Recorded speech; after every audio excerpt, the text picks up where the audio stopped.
Good evening, guys. It's your boy, Mr. Paranormal M, back at it again. Quick update. The bee sting drama is finally over. It's gone down a lot, so I'm not suffering anymore. Comment where you're watching from and tell me what it's like over there. Hot, cold, raining, spooky fog. I want to know it all. Every night around this time I get that little spark of excitement because I love grabbing the mic, hanging out with you, and sharing creepy, supernatural stories from all over the place. And honestly, it makes me really happy knowing you're cozy, relaxed, maybe lying in bed or on the couch, just vibing and listening to my voice. Don't forget to subscribe and turn on notifications so you don't miss any of our spooky storytime sessions. Alright, I'll stop teasing you about tonight's stories. Grab your blanket, get comfy, maybe dim the lights a little, and let's get started. So, let me tell you this story the way it was told to me. Like we're just sitting together after a long shift. I used to work in this old department store, 4 floors high. The kind of place where the lights always felt a bit too dim and the air conditioning never quite worked right. Everyone on staff knew one thing. You didn't like being alone on the 3rd floor. That's where it was. We called it the shapeshifter, though nobody ever agreed on what it really was. All we knew was that it loved copying people. You'd be doing inventory, glance down an aisle, and swear you saw a coworker who wasn't scheduled that day just standing there. Then you'd check the roster and realize, nope, they were off or home sick. It was this creepy, quiet game it played with us. When our new supervisor, Marco, joined the store, we warned him right away. You know how it is with new people. You don't know if they'll laugh it off or take you seriously. At first, he thought we were pulling his leg. He'd just grin and say something like, "Yeah, sure, a copycat ghost. Very funny." But a few weeks in, he stopped laughing. One night, we were closing late after a busy sale. Most of the lights on the 3rd floor were already off, just a few still on near the office where Marco was finishing some reports. I was downstairs doing a final check on the registers when he had his encounter. Later, he told us exactly what happened. He was sitting at his desk, exhausted, shoulders killing him, surrounded by piles of paperwork and a bunch of random office stuff. Staplers, pricing guns, barcode scanners, a small receipt printer, all crammed onto the table. You know that kind of tired where even the ticking of a clock feels too loud? That was him. Out of the corner of his eye, he saw someone standing in the doorway. It looked like Lena, one of our part-timers. Same ponytail, same uniform, same way she stood with her arms folded. She didn't say anything. She just stood there, perfectly still. Marco glanced at the clock and frowned because he knew Lena had called in sick that day. But he was so drained, he didn't even question it at first. He just said, without looking up, "What are you doing here? Go home. Your shift ended hours ago." No answer. When he finally looked properly, the figure turned just a little, like it was acknowledging him, and then started walking slowly toward the far corner of the office area. He said that's when something in his stomach dropped. The walk was wrong.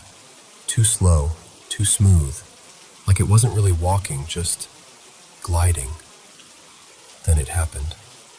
Right as the figure reached the corner, every loose thing on his desk, the stack of folders, a cup full of pens, the staplers, even the little printer, all of it shoved forward and crashed onto the floor. Not like something got knocked by accident, but like an invisible hand had just swept across the desk in one angry motion. The noise echoed across the whole floor. Marco jumped up, heart racing, and for a second, he was actually scared. But then it hit him. Lena wasn't even in the building. No one else was on that floor. And that's when fear turned into pure, fed-up anger. He told us, I'd had it. I was tired, behind on my reports, and I wasn't about to let some, whatever it was, push me around. So he reached for the thick store ledger. this heavy, old record book we kept for manual entries, and without overthinking, he hurled it straight at the figure. He said it hit with a solid thud, like it hit a real body. Then Marco just exploded. He started shouting every curse he could think of, voice echoing through the floor. "You picked the wrong time to mess with me," he yelled. "I'm not scared of you. You want to throw things around? Try me." He wasn't trying to be brave. He was just done. Done with being creeped out. Done with the stories. Done with feeling watched while he worked late. As he stormed toward it, the figure slowly backed away into that same corner. Step by step, it got dimmer, like it was fading out of focus. And then, right before it reached the wall, it just vanished. No dramatic noise, no puff of smoke. It was there, and then it wasn't. Marco stood there, breathing hard, heart pounding, hands still shaking from the adrenaline. But instead of running, he did something that still makes me laugh a little when I think about it. He pointed at the empty corner and said, very clearly, "Listen, if you try that again, if you so much as move a paper on my desk, I swear I'll find a way to get rid of you for good. Do you understand me?" And then he just went back to his chair, picked everything up off the floor, straightened his papers, and finished his report like it was any other night. Here's the strange part. After that, the stories stopped. No more glimpses of co-workers who weren't on shift. No more figures at the end of the aisle. No more weird footsteps on the third floor after closing. It was like, after that night, the whole floor went quiet. Every now and then, when we stayed late, someone would joke, "Hey, maybe Marco scared it off." And honestly, I kind of think he did. So now I can't help wondering, and I'm genuinely curious about you here. Have you ever had something weird, something you couldn't explain, try to scare you or mess with you, and instead of getting terrified, you just got angry and stood your ground? Or do you know someone who reacted like that? Because after hearing Marco's story, I started to think, maybe sometimes the thing on the third floor just needs to be told it picked the wrong person to bother.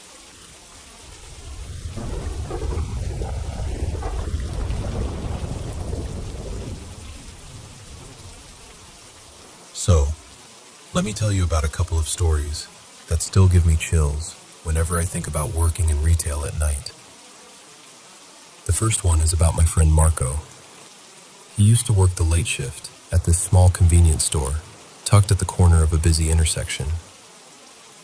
You know the kind, bright at the front, humming refrigerators, but once you go past the shelves and into the back, it suddenly feels too quiet. Behind the store, there was a narrow hallway that led to the stockroom and a tiny break room. The staff all said that area was haunted. Years before Marco started, an employee had apparently died in his sleep during a graveyard shift. They found him early in the morning, still in his uniform, slumped on one of the old couches in the break room. People said he never really left. Marco told me that sometimes, when he went to get extra boxes of drinks, he'd see someone standing at the far end of the stockroom. At first he'd think it was another employee, same green uniform vest, same cap. But when he looked up properly, the face would be wrong. Either blurred out, like someone smeared it in a photo, or just strangely empty. No eyes, no mouth. Just the outline of a person who wasn't supposed to be there. The manager, a woman named Ms. Reyes, was really devout and decided to set up this small altar just outside the break room door. There were candles, saint images, fresh flowers every Monday, and even a cup of black coffee some mornings, because someone said that's what the man used to drink. The idea was to pray for his soul, ask him to move on, and also to, keep the rest of the staff from quitting. But even with the altar, weird things kept happening. Marco said he'd leave the stockroom lights off when he was up front at the counter, but every now and then, he'd notice this faint glow leaking from under the door. When he went to check, the main light would still be off, but the break room TV, which was never plugged in anymore, would be giving off this dull, bluish flicker. One time he swore he heard someone shuffling around inside, opening plastic wrappers, like someone was having a late snack on break. He only lasted, maybe a month and a half at that job? The last straw was when he walked into the break room and saw someone sitting on the couch, hunched forward. He thought it was one of the new guys and started to say, "Hey, your shift ended already, right?" The figure slowly turned toward him, and there was that same uniform, same nameplate style, but where the face should have been, it was just blank. Like the air was shaped into a head, but nothing was there. Marco said he ran out so fast he didn't even bother clocking out. He called the manager from outside the store and told her he wouldn't be coming back. And honestly, I don't blame him. The second story is from another friend of mine, Anna. She worked at this big, premium bookstore in the city center. It had 4 floors and a mezzanine, plus a basement level that connected to the mall parking. On the surface, it was all bright lights, soft music, and the smell of new books. But the staff all had their own ghost stories. On the ground floor, near the back entrance where deliveries came in, the night guards talked about something they called a replay. They didn't see an actual ghost, like a transparent person floating around. Instead, they would sometimes see a scene unfold for a few seconds, then vanish. Up on the second floor, where the kids and teens section was, things were less violent but somehow creepier. Staff and customers had reported seeing a little girl in a pale yellow dress, wandering alone between the shelves, her hair in short, neat curls. When someone tried to approach her, she'd turn the corner, and then just wouldn't be there anymore. There were also 2 other figures people mentioned, a boy and an older man. The boy always looked like he had just come in from the fields, simple shirt, shorts, bare feet. The old man wore these worn-out farmer-style clothes and a straw hat. The strange part was that they were almost always seen together, walking side by side, like a grandfather and grandson out for a stroll, quietly weaving in and out of the shelves. Sometimes, security would replay the CCTV footage after a customer complained about someone following them. On the screen, they'd see the customer moving through the aisle, glancing back nervously, but no one would be behind them.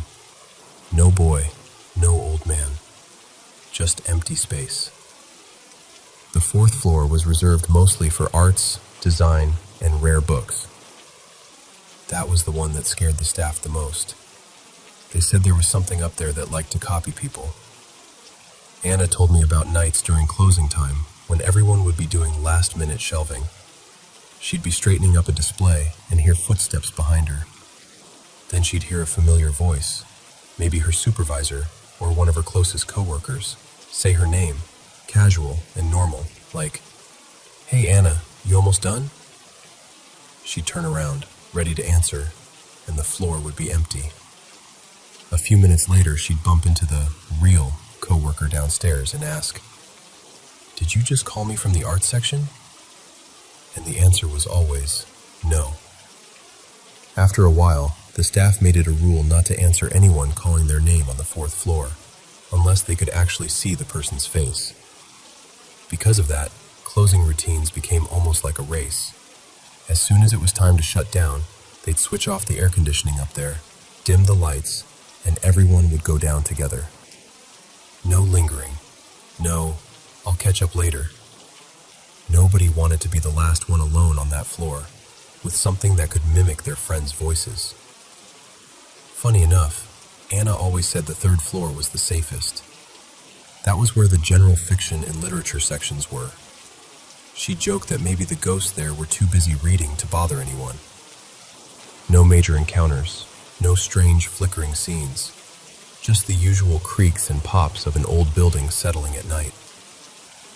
Whenever I hear their stories, I can't help but wonder how many people in retail have their own versions of this. Late night shelves, humming lights, and that feeling that you're not really alone, even when the store is supposed to be closed. And it makes me think, if you've ever worked or known someone who's worked in retail, how many of those just your imagination moments were actually something or someone else?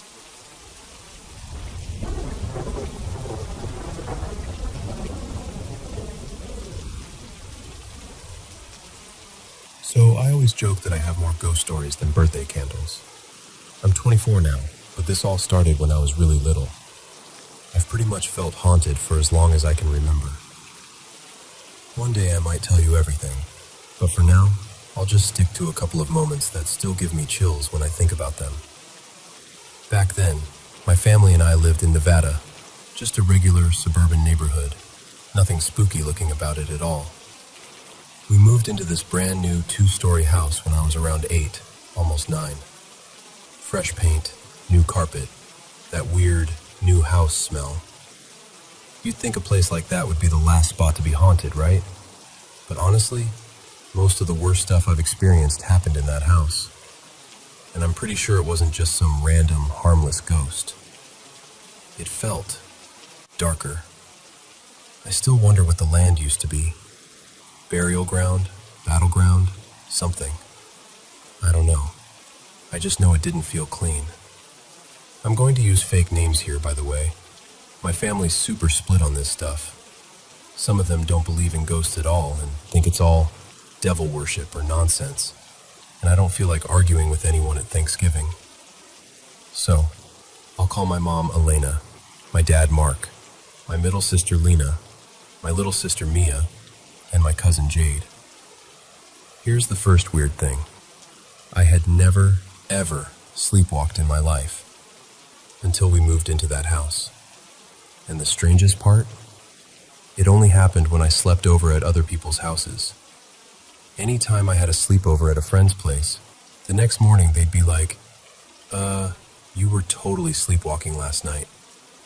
One friend's mom even complained to my parents once, saying I'd been stomping around their hallway for like an hour while everyone was trying to sleep and that I needed to get it under control. Like I was doing it on purpose. But let me back up and introduce you to what we think was our ghost. Honestly, it felt more like a poltergeist. This thing loved messing with stuff. It would move things around, flicker the lights, and walk around at night when everyone was in bed. And you can think I'm dramatic if you want, but both my mom and my dad saw things too. It wasn't just me. One of its favorite tricks was with our family computer downstairs. My sisters and I used to play The Sims 3 on it all the time. To start the game, you had to turn on the computer, log in, open the launcher, click play, and then wait for it to load. It wasn't something you could just accidentally bump. In the middle of the night, we'd hear that familiar Sims music and all the little sound effects. My mom or dad would get up, burst into our rooms, and check if any of us were missing, assuming someone had snuck downstairs to play after bedtime. But we'd all be in our beds, half asleep and annoyed. They'd go down to turn the computer off, and every single time, they told us the same thing. The game wasn't just on the menu. The Sims were actually moving and doing things, like someone was playing with them. You'd think, okay, maybe it's just a friendly ghost who wants to enjoy some 21st century entertainment. But that was really just the opening act. Now, back to the sleepwalking. One night, my family was hanging out at my aunt's house, and my sisters and I decided to have a sleepover with my cousin Jade. My parents left us there and drove back home with Mia to grab some clothes and stuff for the night. As they pulled into the driveway, my mom noticed a light on upstairs. My mom, Elena, is intense about turning lights off when we leave the house. Like, she'll do a full patrol before we walk out the door. So she looks up and goes, "Why is her bedroom light on?" Meaning my room. And my dad goes, "I don't know. I turned everything off. It definitely wasn't on when we pulled out of the driveway, My mom starts freaking out. My dad hits the garage button, grabs a baseball bat from inside, and goes in to check the entire house. Every room, every closet, the garage. He's on the phone with my mom the whole time. He comes back out and says, "There's nobody in there, and your bedroom light wasn't on. The light that's on is Mia's, on the side of the house. You just couldn't see it clearly from the front." They are both totally unsettled, but they grab our clothes and bring them back to my aunt's. They tell us the whole story, and I remember just sitting there with this uneasy feeling in my stomach. That night, I had one of my usual migraines. Back then, I used to get them almost every day, so I went to bed a little early while everyone else stayed up talking. The next morning, Jade looks at me and goes, "You were sleepwalking last night." Then Lena, my middle sister, backs her up. They tell me what happened. Jade says she got up in the middle of the night to go to the bathroom. When she stepped out into the hallway, she saw me walking in slow circles, through the kitchen, into the hallway, back through the kitchen, like I was following some invisible path. She called my name. I stopped in the kitchen and just stood there, staring at her, not saying anything, just staring. She went to the bathroom, came back out, and I was still standing there, in the same spot, still staring at her. When she got back into bed, she heard me start walking around again. Later, Lena tells me she got up to go to the bathroom too, and saw the exact same thing. Me doing that weird loop through the kitchen and hallway. And I just keep thinking about that timing. The lights freaking my parents out at home, and then me sleepwalking like some glitching NPC the very same night. Maybe it was all a coincidence. Maybe it wasn't. I honestly don't know. But it still makes my skin crawl. Anyway, that was creepy, but it wasn't the worst. There's one night that still makes me feel sick to my stomach even to talk about it. It's the reason I have to sleep with my bedroom door closed now. I had just started 7th grade. It was a weekend, pretty late at night. I was in my room with the door wide open, sitting on my bed, making an edit for Vine on my laptop. Yeah, I was one of those kids. I kept hearing heavy footsteps in the hallway, not like a gentle walk, like stomping. I figured it was Lena or Mia being dramatic, so I ignored it. Then my phone buzzed. It was a text from my mom downstairs. "Is that you? Can you please be a little more quiet?" I texted back, "It's not me." And as I'm typing that, I look up and glance across the hall into Mia's room. Her door is kind of diagonal from mine, so I can see into it from where I'm sitting. And I see something. There's a dark figure standing over her bed. You could tell it was facing her, like it was just staring down at her while she slept. It wasn't detailed, more like a solid shadow in the shape of a person.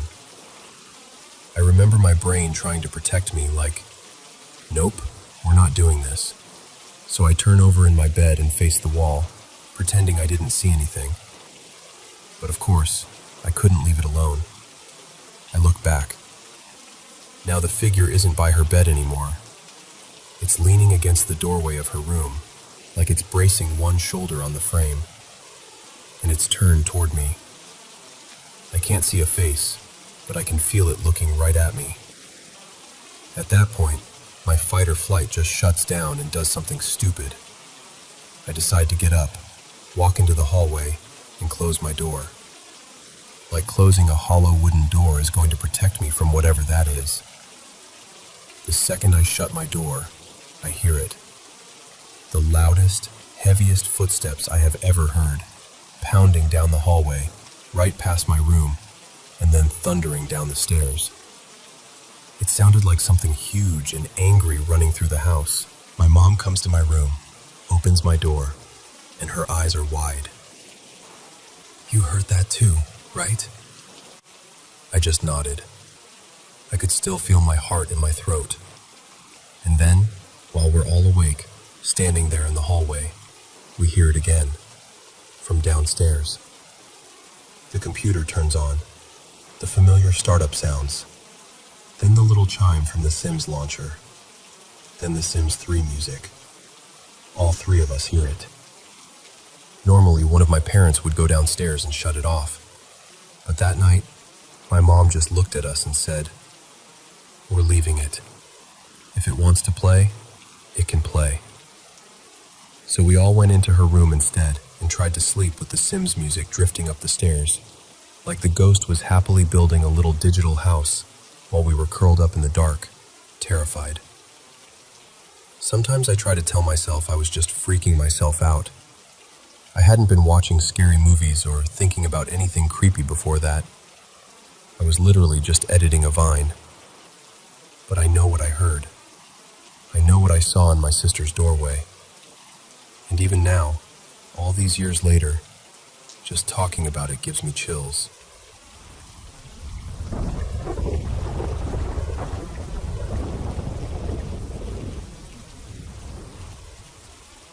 Alright, hey. So, my name's Caleb, I'm 14, and I live in this tiny town in Pennsylvania. Like, really tiny. We've got one Family Dollar, one little grocery store, and that's basically it. I'm telling you that because it kinda matters later. So, every weekend my mom, Lisa, goes to her boyfriend Dave's place, and she usually leaves me home alone. Our house is super old, like late 1800s old, and it sounds like it. The floors creak, the pipes complain, the walls settle. And like every old house, we've got mice. So, I'm used to weird sounds. I grew up with that stuff. But around the middle of 2023, I started noticing something different. Stuff that seemed to come from the basement. At first, it was small things. I'd be upstairs and hear shuffling, like something moving across the basement floor, or this quick little scurrying, and I'd just think, yeah, okay, that's just mice. No big deal. Then it started getting off. I'd go to bed after making sure the basement door was locked, like I know I locked it. And I'd wake up, go downstairs, and the door would be unlocked. At first I told my mom, and she just said, "You probably thought you locked it and forgot, honey." And I'm like, yeah, maybe? You kind of gaslight yourself, you know? So the next night, I'm extra careful. I lock it, jiggle the doorknob, even check it twice. Next morning, unlocked. Then it happens again, and again, and again. I'm talking like 4, 5 times in a couple weeks. At that point, I'm starting to get really creeped out, but I'm trying to be logical. I keep telling myself, "You're just forgetting, dude. Chill." Then more stuff starts happening. One afternoon, I'm walking into town to go to the Family Dollar, and as I'm leaving the house, I just feel weird. You know that feeling, like you're being watched? So I turn around to look at the house, and I see the basement doors. Now, our basement has those old double doors that open outward from the outside, kind of like storm doors. And both of them, are wide open. I know I closed them, and they're heavy, like 30 or 40 pounds each. No way the wind just swung them open. So at this point, my heart is doing that fast, fluttery thing. I'm trying not to freak out in the middle of the yard. I tell myself I'll deal with it later and keep walking to the store, hoping that by the time I come back, I'll have some rational explanation in my head. I get my stuff, walk back, and the doors are still open. And honestly, as scared as I am, there's this tiny bit of relief, because at least I know I'm not imagining it. I'm not just forgetting this time. So I take a deep breath, push past the fear, and head down into the basement. Now, to explain the layout real quick, my basement's got 3 rooms. There's a big main room when you first walk in. Off that is a smaller room. And then there used to be a 3rd room, but part of it caved in like 6 or 7 years ago, so that area is basically unusable now. There's also this low, dark crawl space I've never gone into. Ever. It just gives off bad vibes. So I'm down there, in the first room, looking around. Nothing. Just the old furnace, some boxes, dust. I go into the second room, still nothing. It's quiet, just me breathing, my footsteps on the concrete. Then I walk past where the third room used to be, kind of skirting that broken area and the crawl space. I don't see anything at first. I'm about to head back upstairs, and as I pass the doorway, something in my peripheral vision makes me freeze.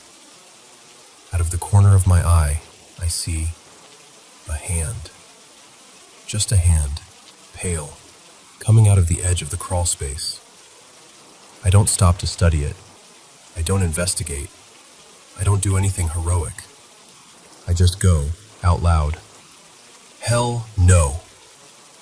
I slam the basement door shut, twist the lock, and sprint upstairs so fast I'm pretty sure I skipped entire steps. When I wake up, it's dark, and my bedroom door is open. I know I locked it. I remember hearing the little click, but it's just standing there, cracked open like someone peeked in and forgot to shut it. I tell myself, okay, maybe you didn't actually lock it. Maybe you just thought you did. I'm trying so hard to be reasonable because the alternative is not fun. So I get up, walk around the house. It's quiet. Nothing's obviously out of place. No drawers open, no windows broken, nothing moved. It's like any other morning. Eventually, it gets to be around 8 in the evening, and the usual house noises start up again. Creaks, pops, little sounds from the basement. I try to ignore it. I game, I watch videos, I pretend I'm somewhere else. Then one night, I'm in my room playing Warzone, headset on, but not too loud because I've been paranoid lately. And that's when I hear it. Heavy panting, like a dog, right outside my bedroom door. I pause the game, pull one ear of the headset off, and listen. It's still there. This low, steady, heavy breathing. So I call out, "Roxy?" That's my dog. Nothing. No collar jingle, no scratching, no excited pause. Just breathing. I call her again, louder this time. Still nothing. And then it hits me like a bucket of ice water. Roxy went with my mom to Dave's. She's not here. That's when I say, "Oh shit," under my breath, and I put the controller down. The panting stops, just cuts off, like someone hit a mute button. I stand up, my heart pounding, and I'm trying to sound tougher than I feel. I grab the little knife I keep in my room. Yeah, I know, not smart, but it made me feel better. And I call out, "Who's out there?" Silence. So I say, "I'm serious. You've got 3 seconds to answer me or I'm coming out there." I'm shaking, trying to sound brave, trying to convince myself there's a normal explanation. And then, whatever it is out there makes this sound. It barks. Not a full, happy dog bark, more like a rough, short copy of a bark. But it sounds just like Roxy. Same pitch, same little hitch at the end. My brain latches onto that. I'm like, okay, maybe Mom forgot something and dropped Roxy back off. Maybe she didn't tell me. Maybe I just didn't hear the car. I let my guard down a bit, lower the knife, and walk toward the door. I open it. The second the door swings wide, something slams into me. Hard. I don't see anything. Just this blur, and then pain, and then I'm on the floor. It's so fast that I don't even have time to register what I'm looking at, if I was even looking at anything at all. Everything just goes black. When I come to, I'm lying on my bedroom floor. My head is pounding. I grab my phone to check the time. 1:36 a.m. My bedroom door is wide open. I get up way too fast, stumble a little, and run downstairs. In our kitchen, there's this little side room where we keep our shoes and coats. That room has a door to the kitchen, and then there's another door that leads to the backyard. Both of those doors are standing open, just like the basement doors were. Like something moved through there and didn't bother to close anything behind it. And in that moment, standing there in the dark with both doors open and the night just sitting outside like a big black mouth, I realized something. I don't feel safe here anymore. Not in this house. Not in this town I've known my whole life. Not with the doors I know I locked opening themselves, and hands in crawl spaces, and something that can bark like my dog and hit me so hard I black out. And the worst part? I still have to sleep here.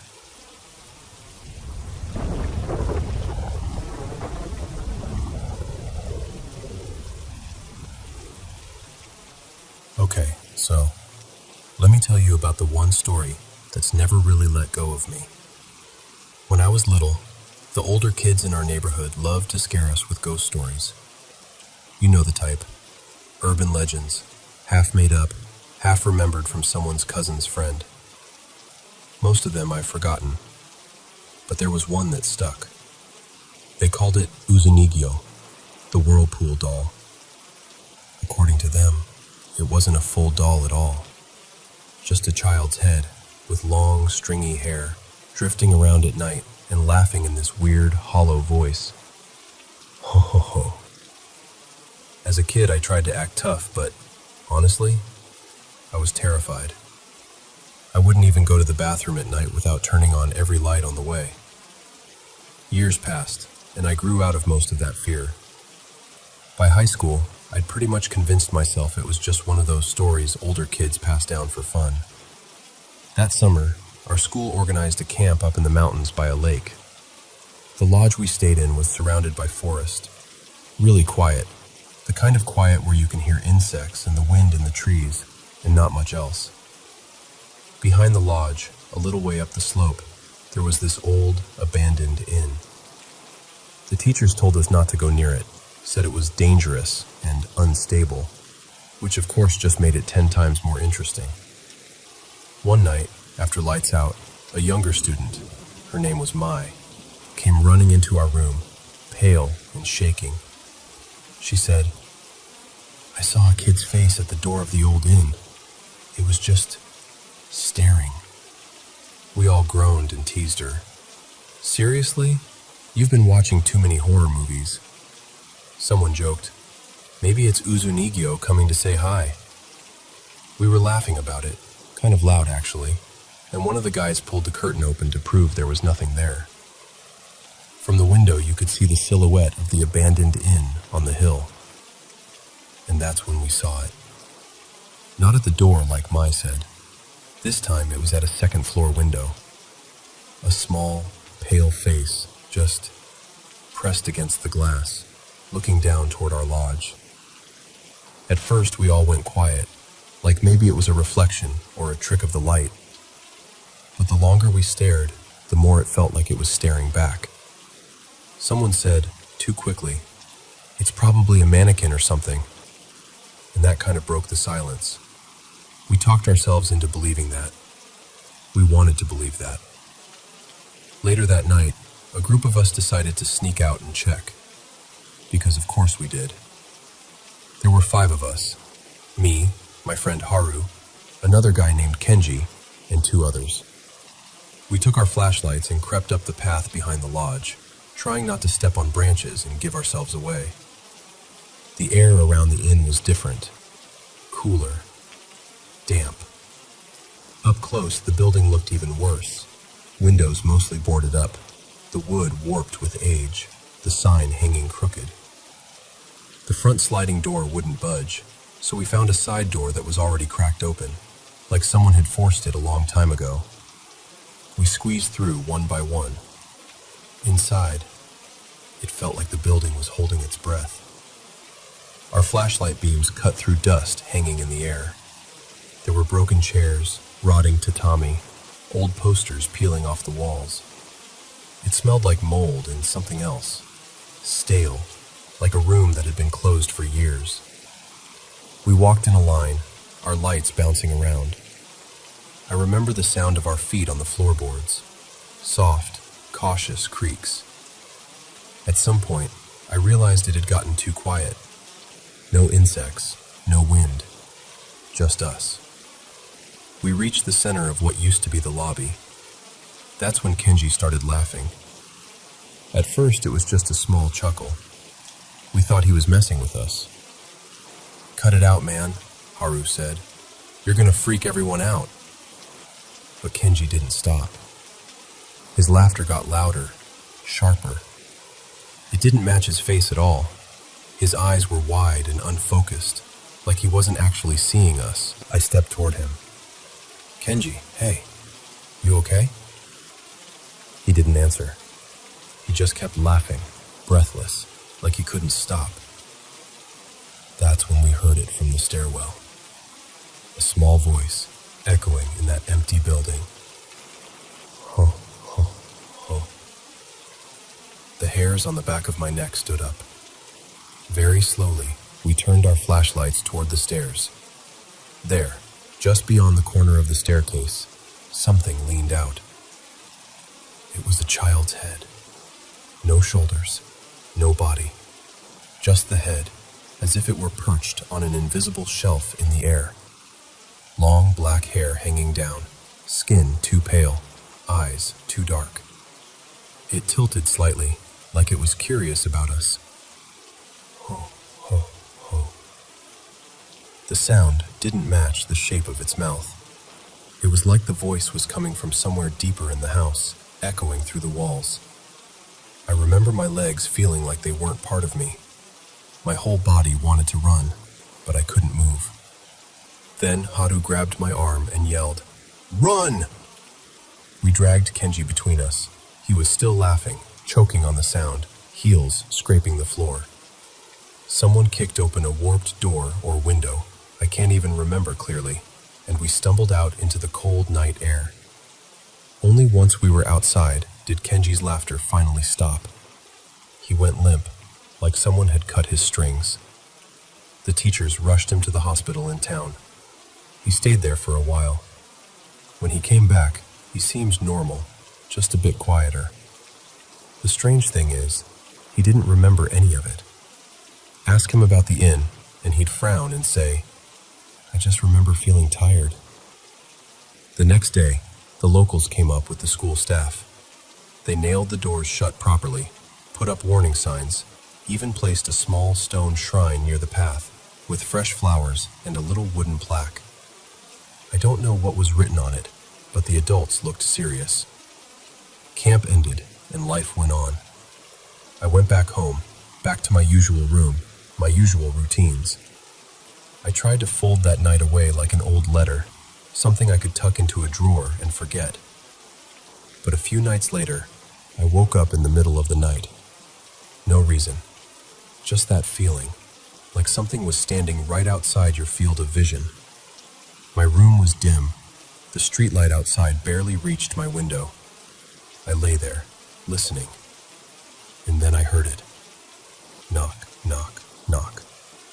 Soft, but clear. Right at my window. I told myself it was a branch, or maybe a cat. I really wanted it to be a branch or a cat. Still, I got up. My heart was pounding so hard I could hear it in my ears. I walked over and, with one hand, pulled the curtain aside just a little. On the roof outside my window, a child sat in a small, old-fashioned kimono. Bare feet, hair hanging over their face. For a second I thought, it's just a kid. It's just a kid who got up here somehow. Then its neck began to stretch. Slowly, smoothly, like someone was pulling its head away on an invisible rod. The body stayed seated, but the neck grew longer and longer, until the head was level with my window, mere inches from the glass. The hair slid back just enough for me to see the face. It was smiling. Too wide, too still. The mouth barely moved as that hollow voice floated into my room. Ho, ho, ho. I couldn't scream.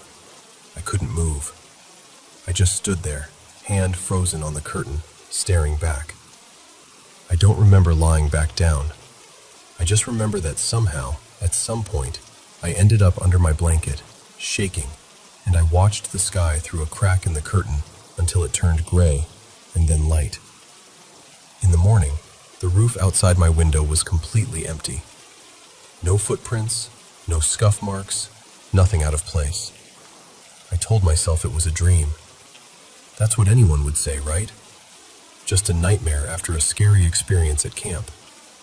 But sometimes, even now, on really quiet nights, I'll be doing something, reading, on my phone, whatever, and suddenly I'll feel that same heaviness in the air. Ho, ho, ho.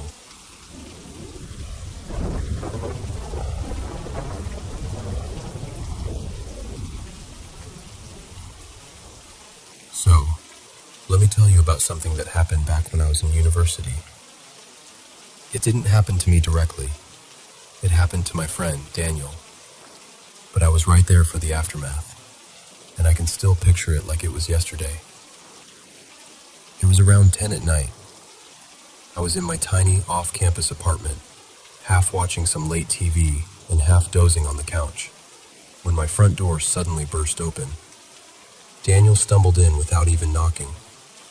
His face was absolutely drained of color, his hair still damp, t-shirt half on like he'd thrown it over himself in a panic. He just sort of collapsed onto the floor right inside the doorway, breathing hard, shaking like he'd sprinted the whole way over. I remember sitting up and going, "Whoa, Dan, hey, what happened? Are you okay?" He didn't answer at first. His hands were trembling so badly he could barely untie his shoes. I could see his knees actually knocking together.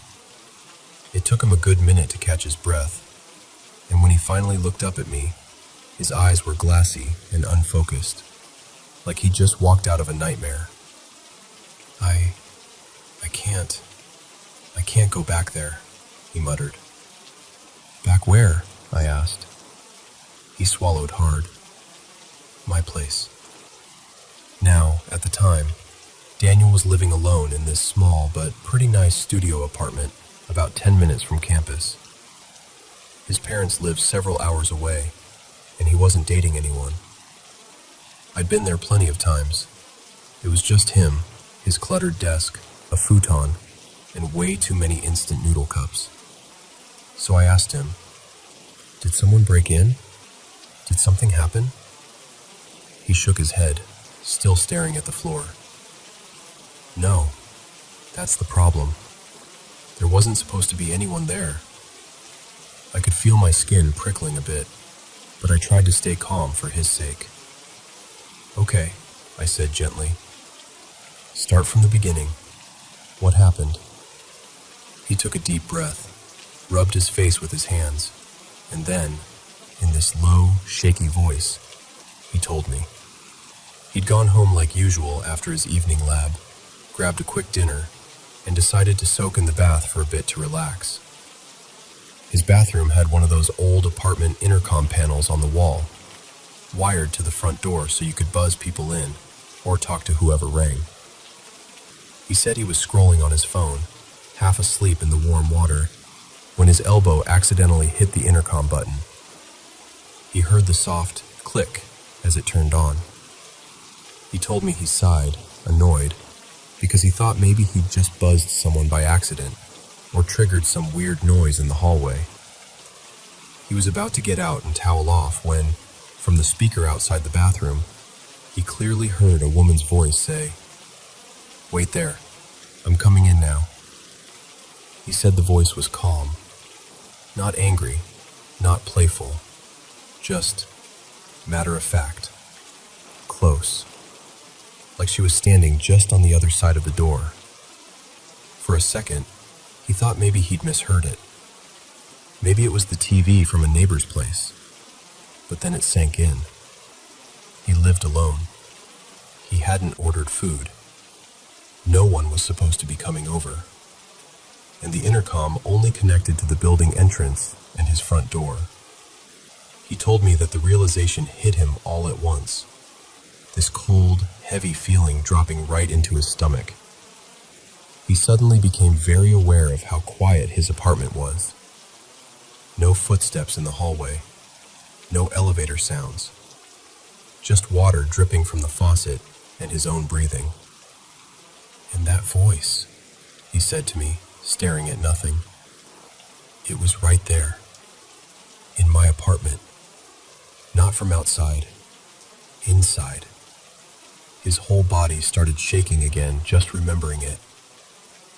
I wanted to get out of there, he said, but I was still in the tub. I felt exposed, like if I opened the door, someone would be standing right there, staring at me. He didn't look around. He didn't check any rooms. He just focused on the front door. I kept telling myself, "It's fine. There's no one. You're just freaking out," he said. But at the same time, it felt like someone was watching me.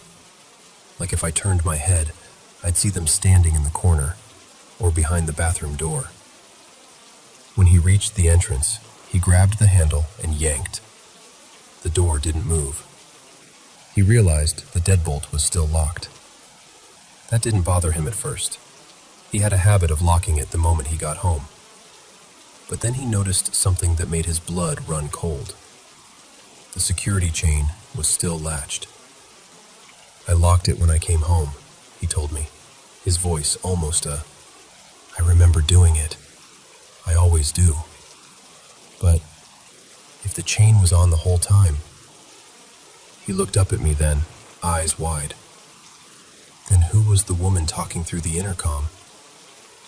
And how was she going to come in? He said that at that moment, every instinct in his body was screaming at him to get out. So he fumbled the chain open with shaking hands, unlocked the deadbolt, and practically ripped the door off its hinges getting it open. He didn't even bother putting on shoes properly. He just shoved his feet into them and bolted down the hallway, down the stairs, and all the way to my place without looking back. By the time he finished telling me this, he was trembling again, his fingers wrapped so tightly around the beer can I'd given him that it was bending in his hand. I tried to be rational. I really did. "Maybe it was the neighbor's intercom," I suggested. "Maybe the sound carried through the walls or pipes, or a prank. You know how thin those walls are." He shook his head. "It was my intercom panel," he said firmly. I heard the click when I pressed it. The little red light came on. And the voice, it wasn't distant. It was right there, right in the apartment. I started to ask, "Did you at least see anyone? Like, when you opened the door?" He cut me off, eyes dropping back to the floor. I didn't look. I couldn't. I just ran. That night, he refused to go back to his apartment, so he crashed at my place instead. We left every light on, kitchen, bathroom, hallway, even the tiny balcony light. He downed almost every bottle of alcohol I had in the fridge, not to party, just to stop his hands from shaking long enough to fall asleep. Even then, he kept jolting awake, asking me to check the door. "Make sure the chain's on," he'd mutter. "Please, just make sure." The next morning, he called his parents from my living room. I could hear pieces of the conversation, his mom's worried voice crackling through the phone, his father's more serious tone. Daniel didn't go into details with them while I was listening, but I heard him say, "I don't feel safe there." And, "No, I really can't explain it, but I don't want to stay another night." Within a couple of days, his parents drove up, went to the apartment with him in broad daylight, and helped him pack his things. He didn't stay there alone again, not even once. After that, he moved back in with his parents for a while. Said he'd commute or maybe transfer. He wasn't sure. We messaged a bit at first, but then the replies got slower and slower. Eventually, his account went quiet. We never had a real conversation about that night again. Every once in a while, I still try to look him up. Old group chats, social media, mutual friends, but it's like he just drifted out of everyone's orbit. Nobody seems to know exactly where he ended up. I think about that a lot. And here's the funny thing. Well, not funny, but you know what I mean. But ever since that night with Daniel back in university, I've been very, very careful. When I take a bath or shower, I make sure I don't lean against that wall. I keep my distance from that little button. I never rest my arm near it. I never touch it by accident. Because the thought that creeps up on me every time I see that intercom is this. If I pressed it without meaning to, and a woman's voice came through, calm and clear, saying, "Wait there, I'm coming in now." I honestly don't know if I'd be brave enough to look around either.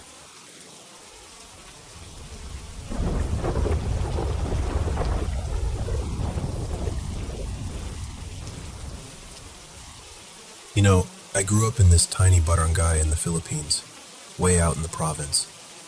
Rice fields, tricycles, the usual, nothing fancy. On the outside, my life looks very normal. But ever since I was a kid, there's been this extra layer to my world. I've always been sensitive to things I can't see. Ghosts, encantos, even what some elders call mananictic or manignos. I don't actually see them. No white ladies appearing in the hallway or anything like that. It's more like I feel them. It's like the air shifts, or the mood of the room changes, and suddenly I just know I'm not alone. I'm the only one in my family who's like this. My parents and my sisters, Mara and Lisa, they don't really feel anything. They believe me, kind of, but for them it's just stories. For me, it's my everyday background noise. The feeling is really hard to explain. It's not like ordinary fear or regular stress. It's more like this silent pressure. Imagine you're doing something, and suddenly you just know somebody wants you to stop. Or you're sleeping, and it's as if someone is standing right beside your bed, staring at you, silently saying, "Wake up." It hits me in my body first. My chest gets tight, my stomach feels heavy, like there's a stone inside. My mind starts racing even if nothing is actually happening. It's not the same as being angry or worried about something I understand. This one doesn't have a clear reason. It just shows up, and I can tell it's connected to them. Because of that, I've had trouble sleeping since I was really young. I learned to live with it. I found little routines, praying, listening to soft music, keeping a small light on, things like that. Eventually I settled into a simple, peaceful life, where the strange stuff became more like the background. Still there, but not as loud. Then came the spare room. In our house, there's this small room at the back. We used to store old things there, but after a while it was just left closed. No one had stayed in it for, I think, almost 7 years. The window is small, the walls are plain, but it's comfortable for one person if you clean it up. Recently, I got a job as an online tutor, so sometimes I have to stay up late because of the time difference with my students. When I was still sharing a room with my sisters, my typing and moving around would wake them up. So I thought, okay, I'll just fix up the spare room, work there at night, and sleep there too. Problem solved. At that time, I hadn't felt anything strange in a long while, so I thought maybe things had finally settled down. Maybe the spirits had moved on, or I'd grown out of that sensitivity. I was wrong. The very first night I slept in that room, I was exhausted. I'd been working on my laptop for hours, checking lessons, sending feedback. When I finally lay down, it should have been easy to fall asleep. But as soon as the lights were off and the house went quiet, I felt it. That presence. It wasn't just regular nervousness. It was that familiar weight in the air. I felt watched. Not from one corner, but from all around. Like the room itself was awake and paying attention to me. What's strange is, I didn't feel like it wanted to hurt me. It was more like offended, upset. If I could put it into words, it felt like, why are you here? This is not yours. That feeling kept pulling me out of sleep. I'd drift off for maybe 30 minutes, then suddenly open my eyes. No noise, no movement, just that strong sense that someone was standing too close. I'd look around and, of course, see nothing, but the feeling stayed. This went on for 2 nights. During the day, when I was working on the computer in that room, I could feel something faint behind me. Not close enough to touch me, but close enough that the hairs on my neck stood up. You know that feeling when someone reads over your shoulder? It was like that, but quieter, colder. I tried talking to them, softly, respectfully. I said things like, "Please, I'm just working. I don't mean any harm. This is our house too." Then, when I got scared, I'd snap and say, "Stop it! Leave me alone." But deep down I knew, from all the stories I'd heard growing up, that simply telling them to go away doesn't really work with beings like that. After 2 nights of barely sleeping, I'd had enough. In the morning, I went back to my sister's room and told Mara and Liza what happened. I told them how it felt, how I kept waking up, and how the room felt occupied. We started talking about it, remembering things from when we were younger. When we were kids, there were 2 parts of the house that always felt strange, like they were claimed by something else. Over the years, we renovated one area, added a small extension, and that weird feeling there faded. It's almost like the spirits slowly got pushed back, and now the only space they have left is that little spare room. We kind of laughed nervously about it, but we all agreed on one thing. They're probably upset because I barged into what they consider their space. Like I moved into their last corner of the house without asking. It's not just me either. Guests who sleep in that room always feel something off. Some say they feel stressed for no reason. Some wake up with headaches. And a few even get mild fevers. But the strange part is, it only happens if they sleep there. If they stay in the living room or in our shared room instead, they're fine. So today, I gave up the idea of conquering that spare room. I moved my things back into the room I share with my sisters. It's a bit crowded again. Laptop on a small table, clothes piled in one corner. But at least I can sleep without feeling like I'm intruding on someone else's home. We're talking about how to handle it now. Maybe we'll ask a priest to bless the house again. Maybe we'll invite an elder who knows how to talk to spirits, to make peace. Acknowledge that the room is part of their space, but also part of ours. I don't feel angry at them, honestly. If anything, I feel like we've been sharing this house for years, and I just forgot to be considerate. So yeah, for now, I respect that the spare room isn't just an empty room. Something lives there, or at least lingers there. And until we find a peaceful way to share the space, I'll let them have it. After all, we're the ones who can move and adjust. They only have that small room left.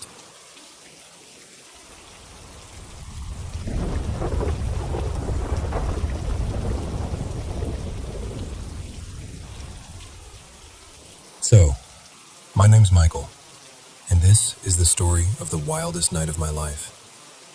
I always feel a little awkward starting this one, because it sounds like a movie pitch, but it really happened. And the strangest part is, I wasn't even looking for anything paranormal. I just wanted a quieter life in the country with people I loved. Back in 2020, I moved from Indiana down to this tiny place in northern Alabama called Ridgefield. It wasn't even a real town, more like a collection of houses and trailers stitched together by gravel roads and fields. I went down there for my then girlfriend. Let's call her Mara. Mara and I met online. She'd been following my music and art since late 2018, and eventually we went from comments to DMs to video calls, to planning trips. By the time COVID really hit, we were serious enough that long distance just wasn't cutting it anymore. There was one catch, though. She still lived with her ex, Caleb. Now, Caleb had been in her life for, 10 years. They weren't really a couple anymore, more like best friends who never untangled their lives. On top of that, Mara used to be polyamorous. If we wanted to be together, we had to agree to make things monogamous. I was nervous, I'm not gonna lie, but I took the risk. To my surprise, Caleb and I actually got along. He was this tall, lanky history nerd who collected old coins, busted muskets, and all kinds of antique knives and swords. He'd just pop into the living room like, "Hey, you want to see a bayonet from World War I?" The place we lived in was rough, but charming in a weird way. Old farmhouse out in the middle of nowhere, with cornfields, cows in the distance, and a dirt driveway that turned into a mudslide when it rained.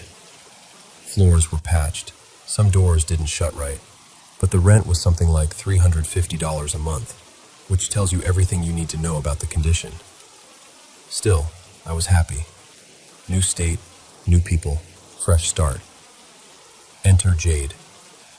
By the summer of 2021, things had settled into a routine. Then Caleb met this girl at his job at the grocery store. Let's call her Jade. From what he told us, she kind of just walked up to him on a slow night and said something like, "I don't know why, but your energy feels familiar." Which is a wild thing to say to someone stocking dog food, but hey, it worked. They started hanging out, and pretty quickly, she was over at the house a lot. At first, I really liked her.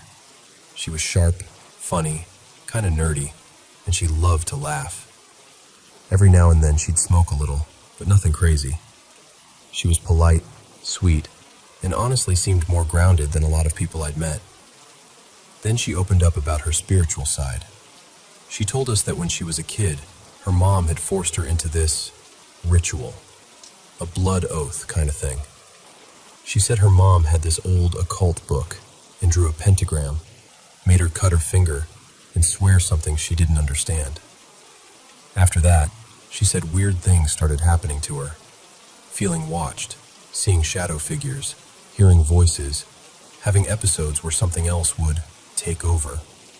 She'd lose chunks of time, and sometimes, she said, she just slipped into this void and couldn't get out.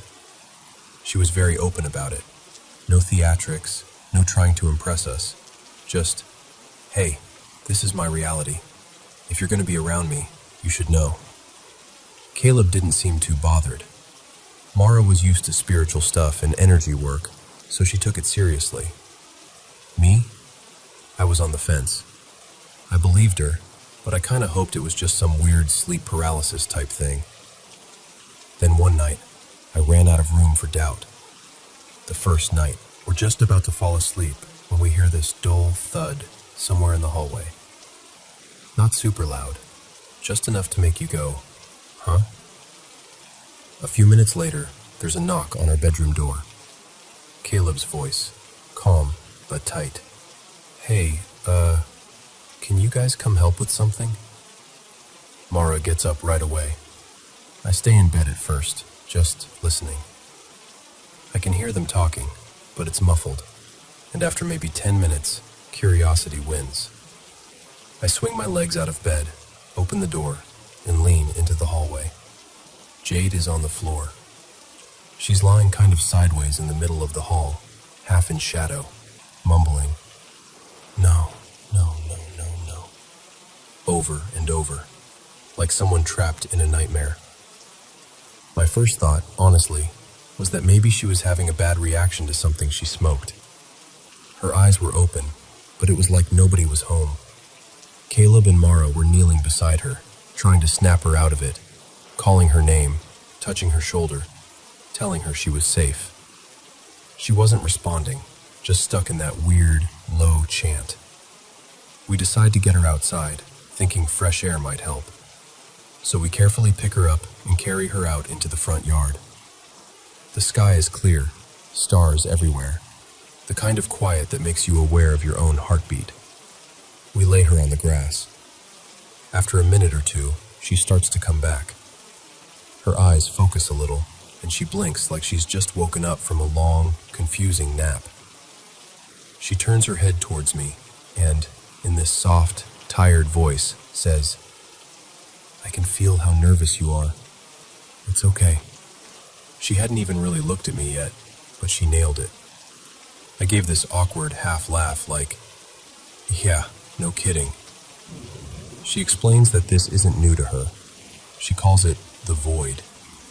She says when it happens, it's like she's trapped in this dark, empty place with no sense of time, and when she comes back, it's fuzzy at best. Meanwhile, Mara and Caleb are sharing that look people share when they've already decided, this is spiritual. Once Jade can sit up, we bring her back in and lay her on the couch in Caleb's room. He's holding her, trying to keep her grounded. That's when he notices these scratches on the back of her shoulder. I'm standing behind the couch, and he turns her a little so we can see. There are 3 long, red welts across her shoulder blade. Fresh, angry, like something clawed her. We didn't have any pets in that room, and she hadn't fallen against anything. Then he tells us something else. Right before she collapsed, she kept drifting toward the bathroom down the hall. He said her face went blank. She started walking toward it slowly, and as she reached the doorway, the hall light flickered and blew out. Just pop.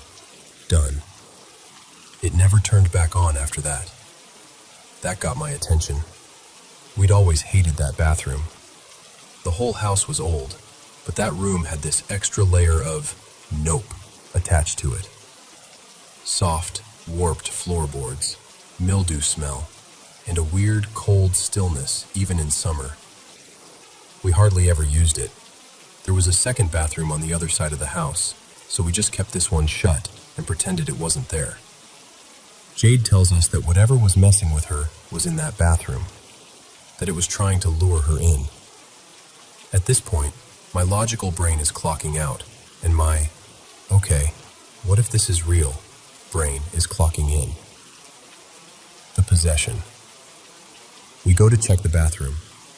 As soon as I step in, I get goosebumps. The air feels thick, heavy, colder than the rest of the house. My arms break out in chills. We don't stay long. We get back to Caleb's room, and that's when things really escalate. Jade starts to go distant again. Her eyes glaze over, turn kind of glassy and red-rimmed. Her posture changes. Her breathing gets deeper, heavier, and then she starts to fight. Not like a confused person thrashing in their sleep. This was targeted, angry, strong. It's clear very quickly that we're not talking to Jade anymore. Her voice drops, gets rough and guttural. She growls, snaps, tries to jerk free. We actually try to talk to whatever's in there. I know that sounds ridiculous, but in the moment, it felt like the only thing we could do. We say stuff like, "You don't have to stay here. There's so much world out there. Go anywhere. Go see the oceans, the mountains. Just leave her alone." And this thing answers. It says it wants to make itself known, that someone has to die. At one point, it even threatens to kill one of our pets. We had 2 cats and a little mutt of a dog, all of them sitting in the doorway, wide-eyed, watching us.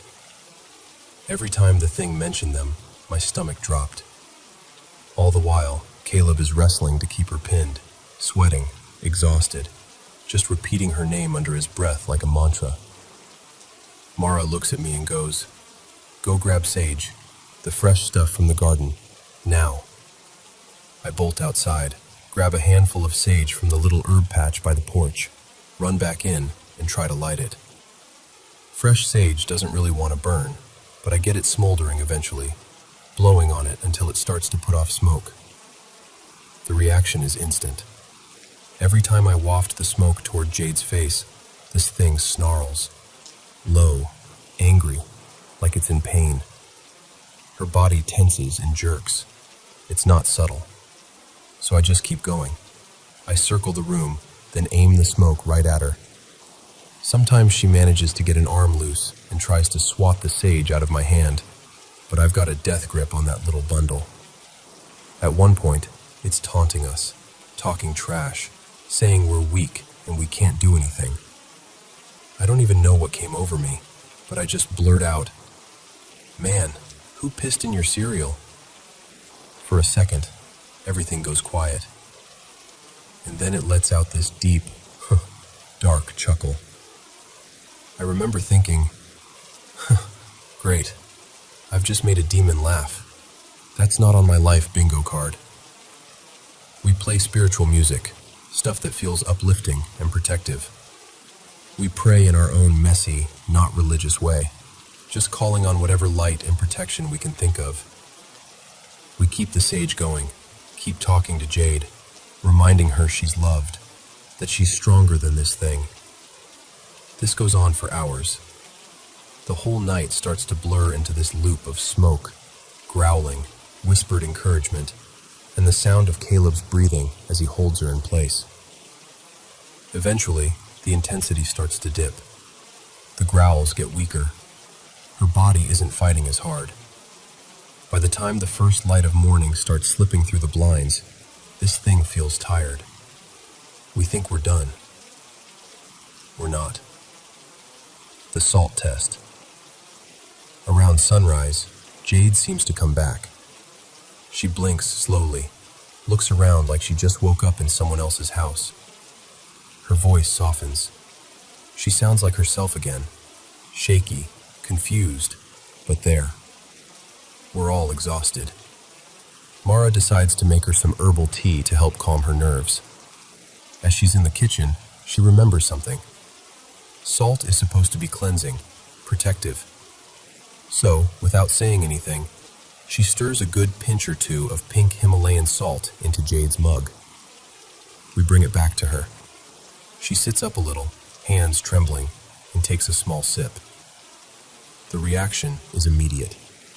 She chokes, coughs, and the mug slips from her hand and shatters on the floor.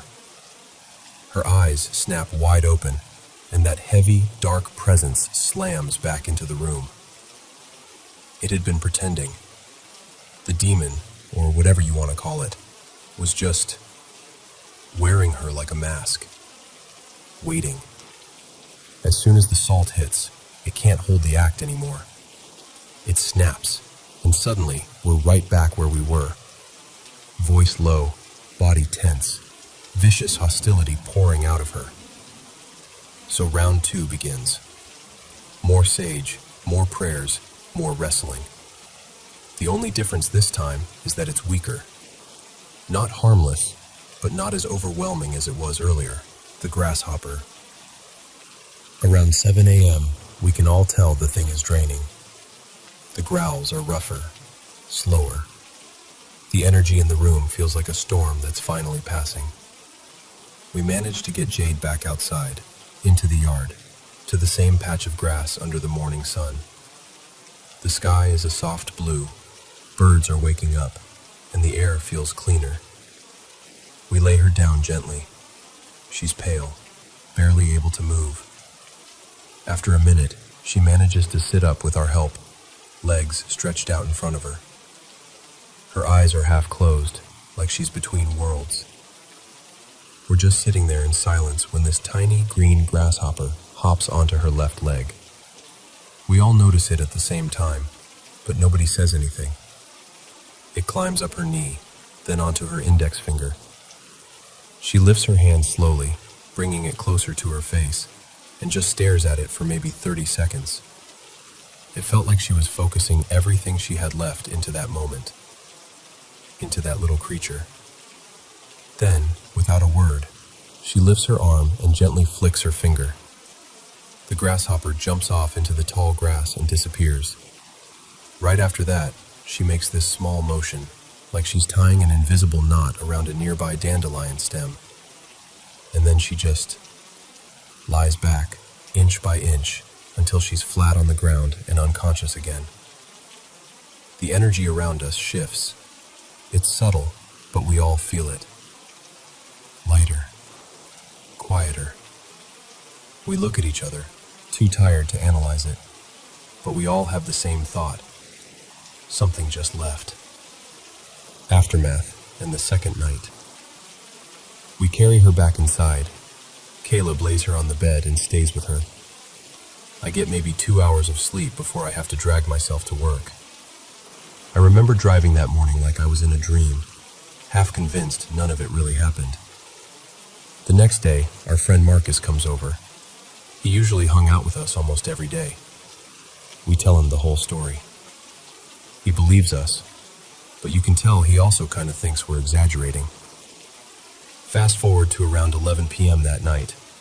Marcus and Caleb are outside in the front yard with Jade, just talking, smoking, hanging out under the stars.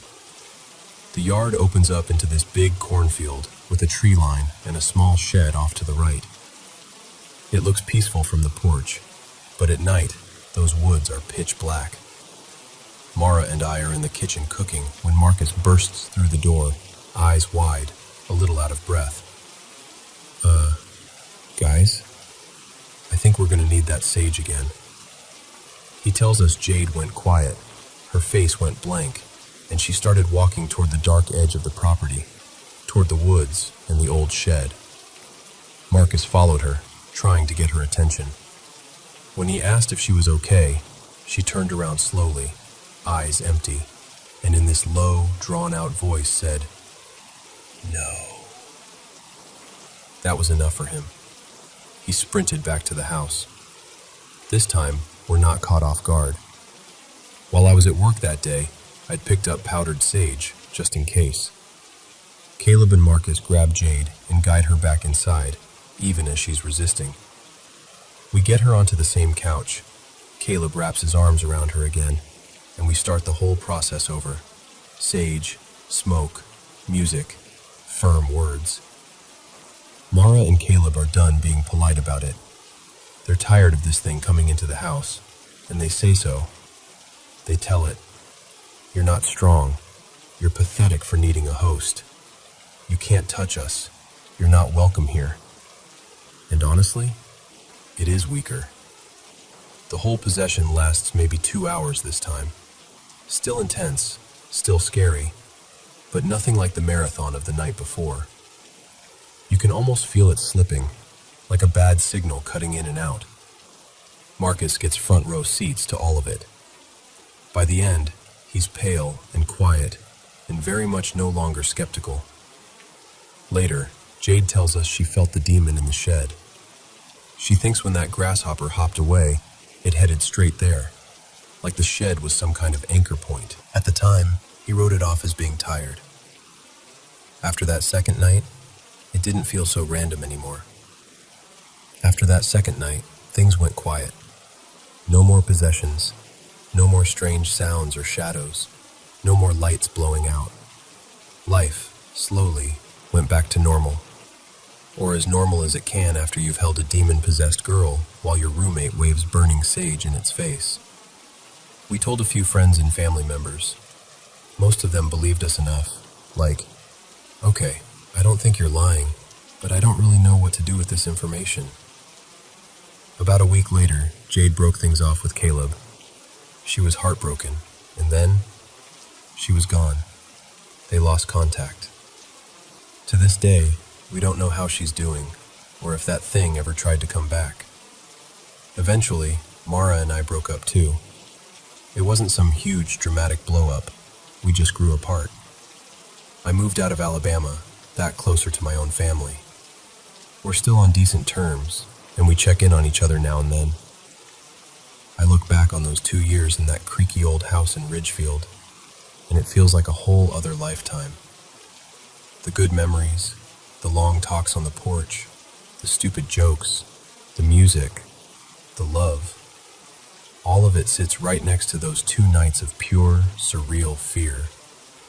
And as crazy as it sounds, I'm weirdly grateful I went through it.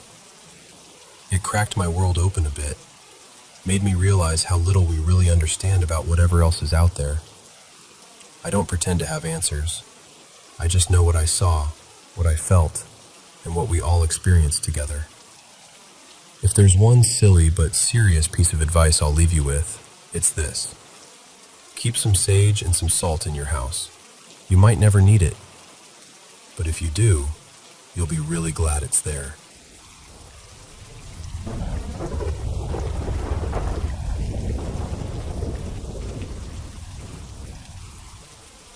Hello everyone, it's me again, Mr. Paranormal M. It's finally time to sit down with the mic and tell some paranormal stories to help you sleep better. This is always my favorite moment of the whole day. I really love this job because I feel much closer to everyone.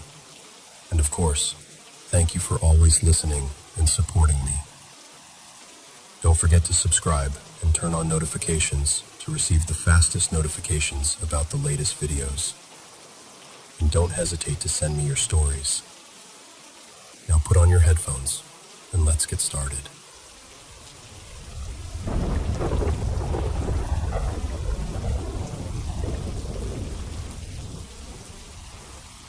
Okay, so, as most people around me have figured out by now, I've had a lot of experiences with ghosts and the paranormal. This isn't a once-in-a-while thing for me. I have spirits that basically live alongside us and check in every day, the way neighbors do. The ones I see most often are my good friend Riley, his twin brother Logan, and my husband's little shadow, Maya. Those three are kind of my regulars. They drift in and out of rooms, hang around when we're talking, and sometimes they're closer than the living people in my life. They've been with us long enough that I worry about them the way I worry about family. There are a few others who stay mostly in the house. There's Eli, who usually hides behind my mother-in-law's favorite chair. I'll see him crouched there, playing jacks on the floor, completely absorbed in his game, like a kid who never grew out of it. Then there's an indigenous teen who spends a lot of time by my mother-in-law's bedroom window, pacing back and forth. He has this protective energy, like he's on guard duty, because there's another spirit outside that same window that constantly tries to get in. You can feel the tension sometimes, like a quiet standoff. And then we've got the non-ghosts, the other entities. Two of them stay with us pretty regularly, Zeke and Lena. Zeke is technically a succubus, and Lena is an incubus. Don't ask me why the labels don't line up with what people usually expect. Trust me, I've given up trying to make it make sense. I let them pick what I'd call them, and those are the names they chose. That's kind of the theme in my life. I meet very odd beings, and half the time, I just roll with it. We also get visitors who drop in from time to time, like my stepdad and my husband's grandmother. They don't hang around constantly, but they come through enough that I can tell when they're near. The room feels a little fuller, a little warmer. And then there are the animals. A couple of dogs, more cats than I can honestly count. And yes, even fish. The dog spirits are the easiest for me to recognize. The three that show up the most are my husband's dog Muffin, my girl Kaya, and one other that just kind of tags along with whoever has food. Muffin was a boxer beagle mix, and she was one of the sweetest dogs I've ever known. Just pure wiggly love with paws. Kaya was my baby. She was supposed to be a pit bull and Rottweiler St. Bernard mix, but she grew into this long-haired, wild-looking dog who didn't quite fit any of those breeds. My family is pretty convinced her dad was part coyote, or maybe even wolf. It would explain her build and her coloring, and the way she'd stare off into the woods like she remembered something we couldn't see. The cats? There are honestly too many to keep track of. My family has had cats for as long as I can remember, So there's kind of a revolving door of cat spirits. The one who stands out the most is my son's cat, Midnight. Yes, he named her. He called her Mimi when he was being sweet. She was pitch black with a tiny white streak on her chin, like she'd dipped her face in milk. Every so often she'll pop back in, and because my current dog is about the size of a large cat, we'll catch a glimpse of Midnight and think it's Pumpkin, our little dog, slipping around the corner. Then Pumpkin comes trotting in from the opposite direction, and we just look at each other like, okay, that was definitely the cat. Something a lot of psychics or mediums won't always say out loud is that we are constantly surrounded by spirits, ghosts, non-human entities, and even what I'd call demons, though not in the strict Christian sense. They're around us in everyday life, way more than most people realize. And here's another thing that ghost shows and dramatic stories usually leave out. Not all entities are evil. They're not all out to hurt you or ruin your life. Most of them are just trying to navigate whatever living their death looks like for them. They have routines, attachments, habits, just like we do. So if you ever move into a new place and feel a presence, or you're out somewhere and you sense a spirit nearby, try not to jump straight to fear. For the most part, they're not there to harm you. They're just there, existing, curious, maybe a little confused, sometimes protective. If you can remember that not everything unseen is out to get you. It makes sharing this world, and whatever overlaps with it, a lot less terrifying and a lot more human.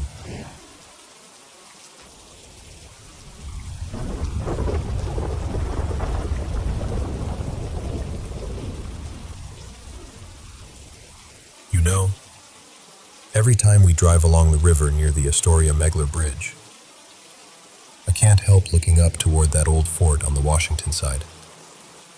Fort Columbia. If you're heading out toward Long Beach, you actually pass right underneath it. Most people just keep going. But that place, it has its hooks in me. The fort's been there since the turn of the 1900s, built back when everyone was terrified of enemy ships sliding up the Columbia River. These days, it's a quiet little state park and historical site. Picnic tables, interpretive signs, the usual nothing to see here vibe. But there is so much more going on than the brochures let on. I went there for the first time years ago when my partner, back then he was just my boyfriend, Leo, and I came up to visit his family in Washington. He knew I was a history nerd, so he suggested we check the fort out. Honestly, he probably thought I'd just get excited about cannons and old brickwork. And I did. At first. See, I don't usually read up on haunted stories before I visit a place. I like to go in clean, if that makes sense. I want to feel it for myself before other people's experiences get in my head. So I had no idea what people said about Fort Columbia. I just knew it was old, and old places remember things. From the parade ground, you can see the bridge stretching across the water, and on a clear day, you can even make out the Astoria column way off in the distance. It's beautiful in that quiet, melancholy way. Like the whole place is permanently stuck between then and now. The first time we walked up toward the barracks, I felt it immediately. You know that feeling when you walk into a crowded room and everyone stops talking and looks at you? That's what it was like, except the barracks were empty. I hadn't even gone all the way inside yet. I was just standing there in the doorway, and suddenly I could feel men watching me. Dozens of them. Not hostile, just curious, a little wary. It wasn't just from the barracks either. Across the way, near what used to be the officers' quarters, I caught this distinct sense of a woman and at least 2 children. I never saw them clearly, but it felt like a mother trying to keep her kids still while they peeked out from behind her skirts to look at the strange visitor wandering around their fort. All of that, honestly, I could handle. I've felt spirits before. That kind of background hum is almost normal to me in old places. But the bunker? The artillery bunker is different.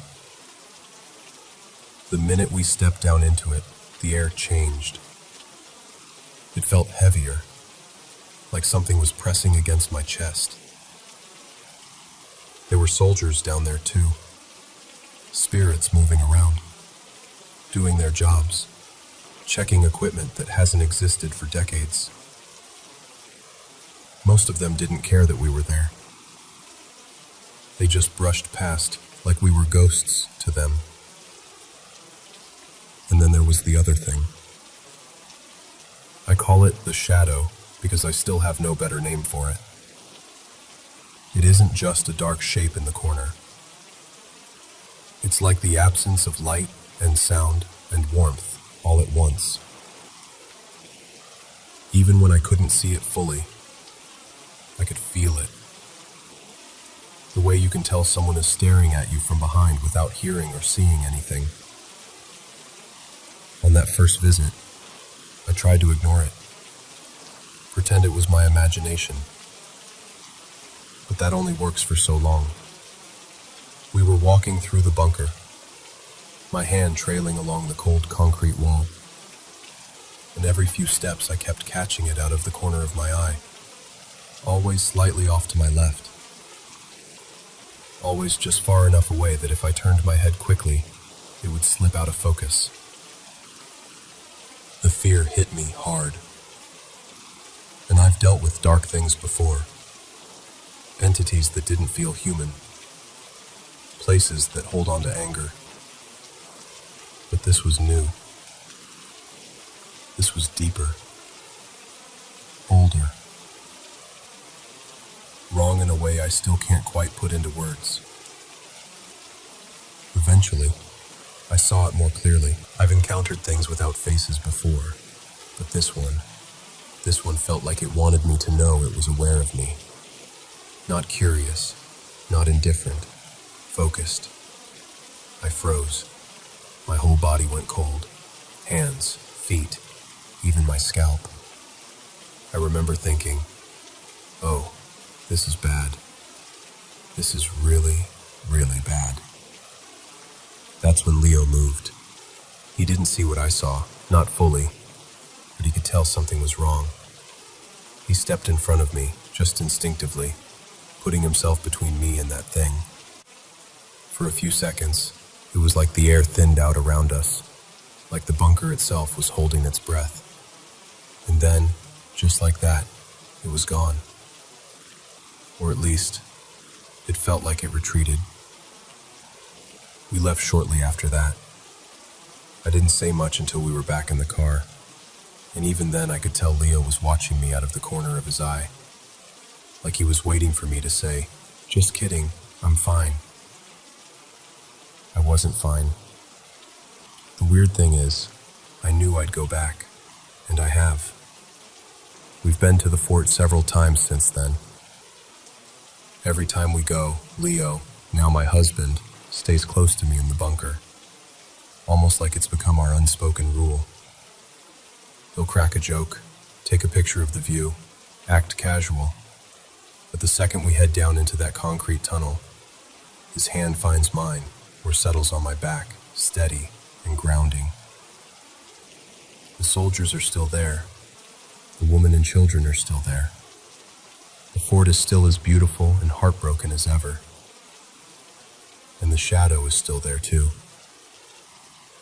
Sometimes I forget about it until we're halfway down the steps. and then that familiar pressure settles back over my shoulders. I don't always see it, but I can feel when it's paying attention. It's like the temperature drops just a few degrees, and the sounds from outside get muffled. Like we've stepped out of the world and into someone else's memory. Since that first trip, I've finally let myself listen to some of the stories people tell about Fort Columbia. Legends about soldiers who died there, families who lived on base, rumors about people sneaking in at night to mess with seances and Ouija boards and whatever else TikTok tells them is a good idea. Some of it might be true. Some of it is definitely exaggerated. But here's the part that bothers me. None of those stories explain this thing. Not the faceless shadow. Not the way its presence feels so out of place. Like it doesn't quite belong to the fort, but it's attached to it anyway. I've heard whispers that people come out there after dark, breaking into buildings, trying to stir things up for a scare. Maybe they woke something up they didn't understand. Maybe they opened a door and never really closed it. I don't know. What I do know is this. If I'm scared of it, and I work with this kind of energy more than most people, I can't imagine what that shadow feels like to someone who has abilities they don't even know they have. Someone who's sensitive, but hasn't learned how to protect themselves yet.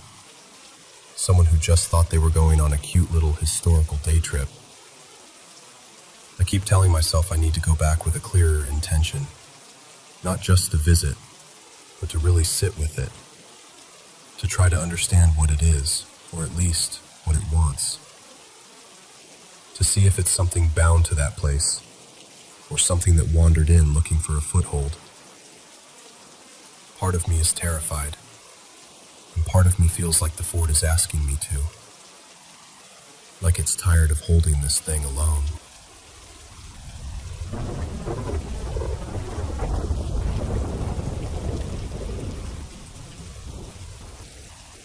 It's the night of April 26th, and I'm feeling miserable, with one of those annoying little colds that isn't bad enough to justify dramatic whining, but just bad enough to make you sneeze every 4 minutes. My husband, Daniel, is technically retired now, but he's still a champion insomniac, so to spare him my sniffling and coughing, I took myself downstairs to sleep on the couch and scroll on my phone for a while. At some point I dozed off, phone in hand. When I blinked awake, I checked the time. 1:37 a.m. Exactly. No reason. I just remember seeing the numbers and thinking, ugh, really? I decided I was up for a bit, so I opened the biography I'd been reading. One of those old Hollywood stories full of scandals and studio gossip, and started another chapter. I got completely sucked in. You know how it is when the rest of the house is quiet and the phone glow makes this little bubble of light around you? It was just me, the couch, and this dead movie star's bad decisions. And then, out of nowhere, it sounded like a tiny tornado exploded in the foyer. I mean that literally. 1 second, silence. The next, this whirring, churning rush of air, like someone had turned on an industrial fan inside a closet. It was loud. The weird part was, it made absolutely no sense. The weather outside was perfectly calm. No rain, no thunder. Just a still, ordinary night. And even if it had been storming, our front door and windows are old but solid. We don't get drafts like that. There was just no way for wind to be doing whatever that was. Our foyer is this small square space, maybe 8 by 8, right where everything meets.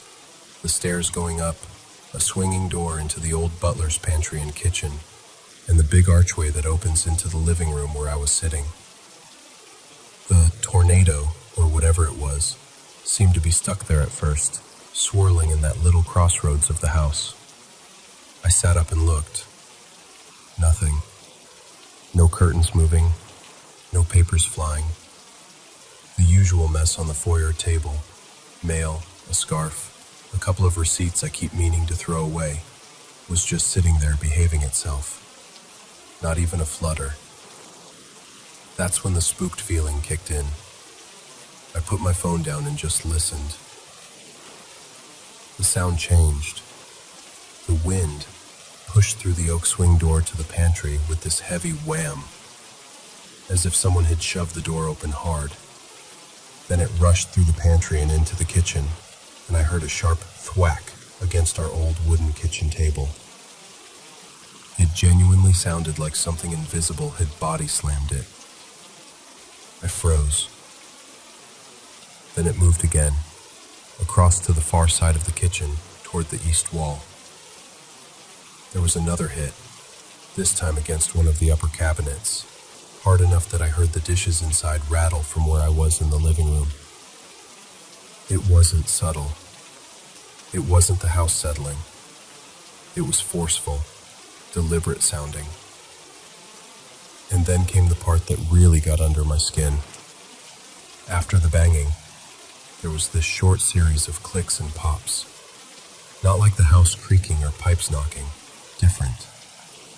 It was irregular too, like a pattern trying to form and almost making it, but not quite. The closest way I can describe it is that it felt like an attempt at speech. Not in any language, obviously, but there was something strangely intentional about it. Finally, I heard what sounded like heavy, slow footsteps. Thump, thump, thump, crossing toward the back door. Then, silence. Just the ordinary quiet of our sleeping house. I tried, very bravely I might add, to be rational about it. Old house, weird acoustics. Maybe the furnace did something odd. Maybe a branch fell just right. My brain started grabbing for any explanation it could find. I picked up my phone and tried to go back to reading, but my eyes were just sliding over the words. My heart wouldn't settle. Finally, I thought, you know what? I don't have to be brave. I can just go upstairs. So I did. I crept up the stairs, half expecting to hear that strange wind start up again behind me. But the house was quiet. When I peeked into the bedroom, Daniel looked like he was actually asleep. For once. I figured if he'd heard anything, he would have been up pacing, or at least sitting in bed blinking at the ceiling. Since he seemed peaceful, I didn't say a word. I just slipped under the covers, tried not to cough in his direction, and eventually drifted off. Morning came, and with it, that maybe I dreamed it feeling. My cold had mostly cleared up, which helped me convince myself that I'd probably been a little feverish, a little fuzzy-headed, maybe half-dreaming. It all sounded more dramatic in my memory than it had really been, right? That's what I told myself while I made coffee. Then Daniel shuffled into the kitchen, hair sticking up, and squinted at me. "What on earth was going on down here last night?" he asked. "You were stomping around the kitchen, banging cabinets. Did you have a full-blown snack attack or what?" I just stared at him, because I hadn't been in the kitchen. I hadn't even gotten off the couch until I came upstairs. And that's when my little, maybe I imagined it theory quietly packed its bags and left.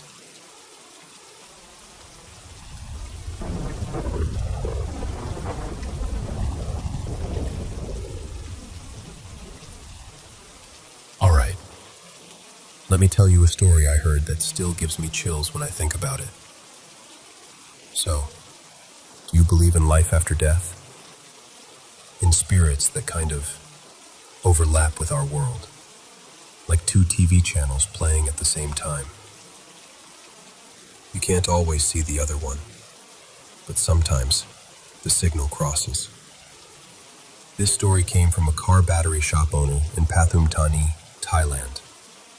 And unlike most ghost stories that happen at 3 a.m. in the dark, this one took place in bright, normal, weekday morning sunlight.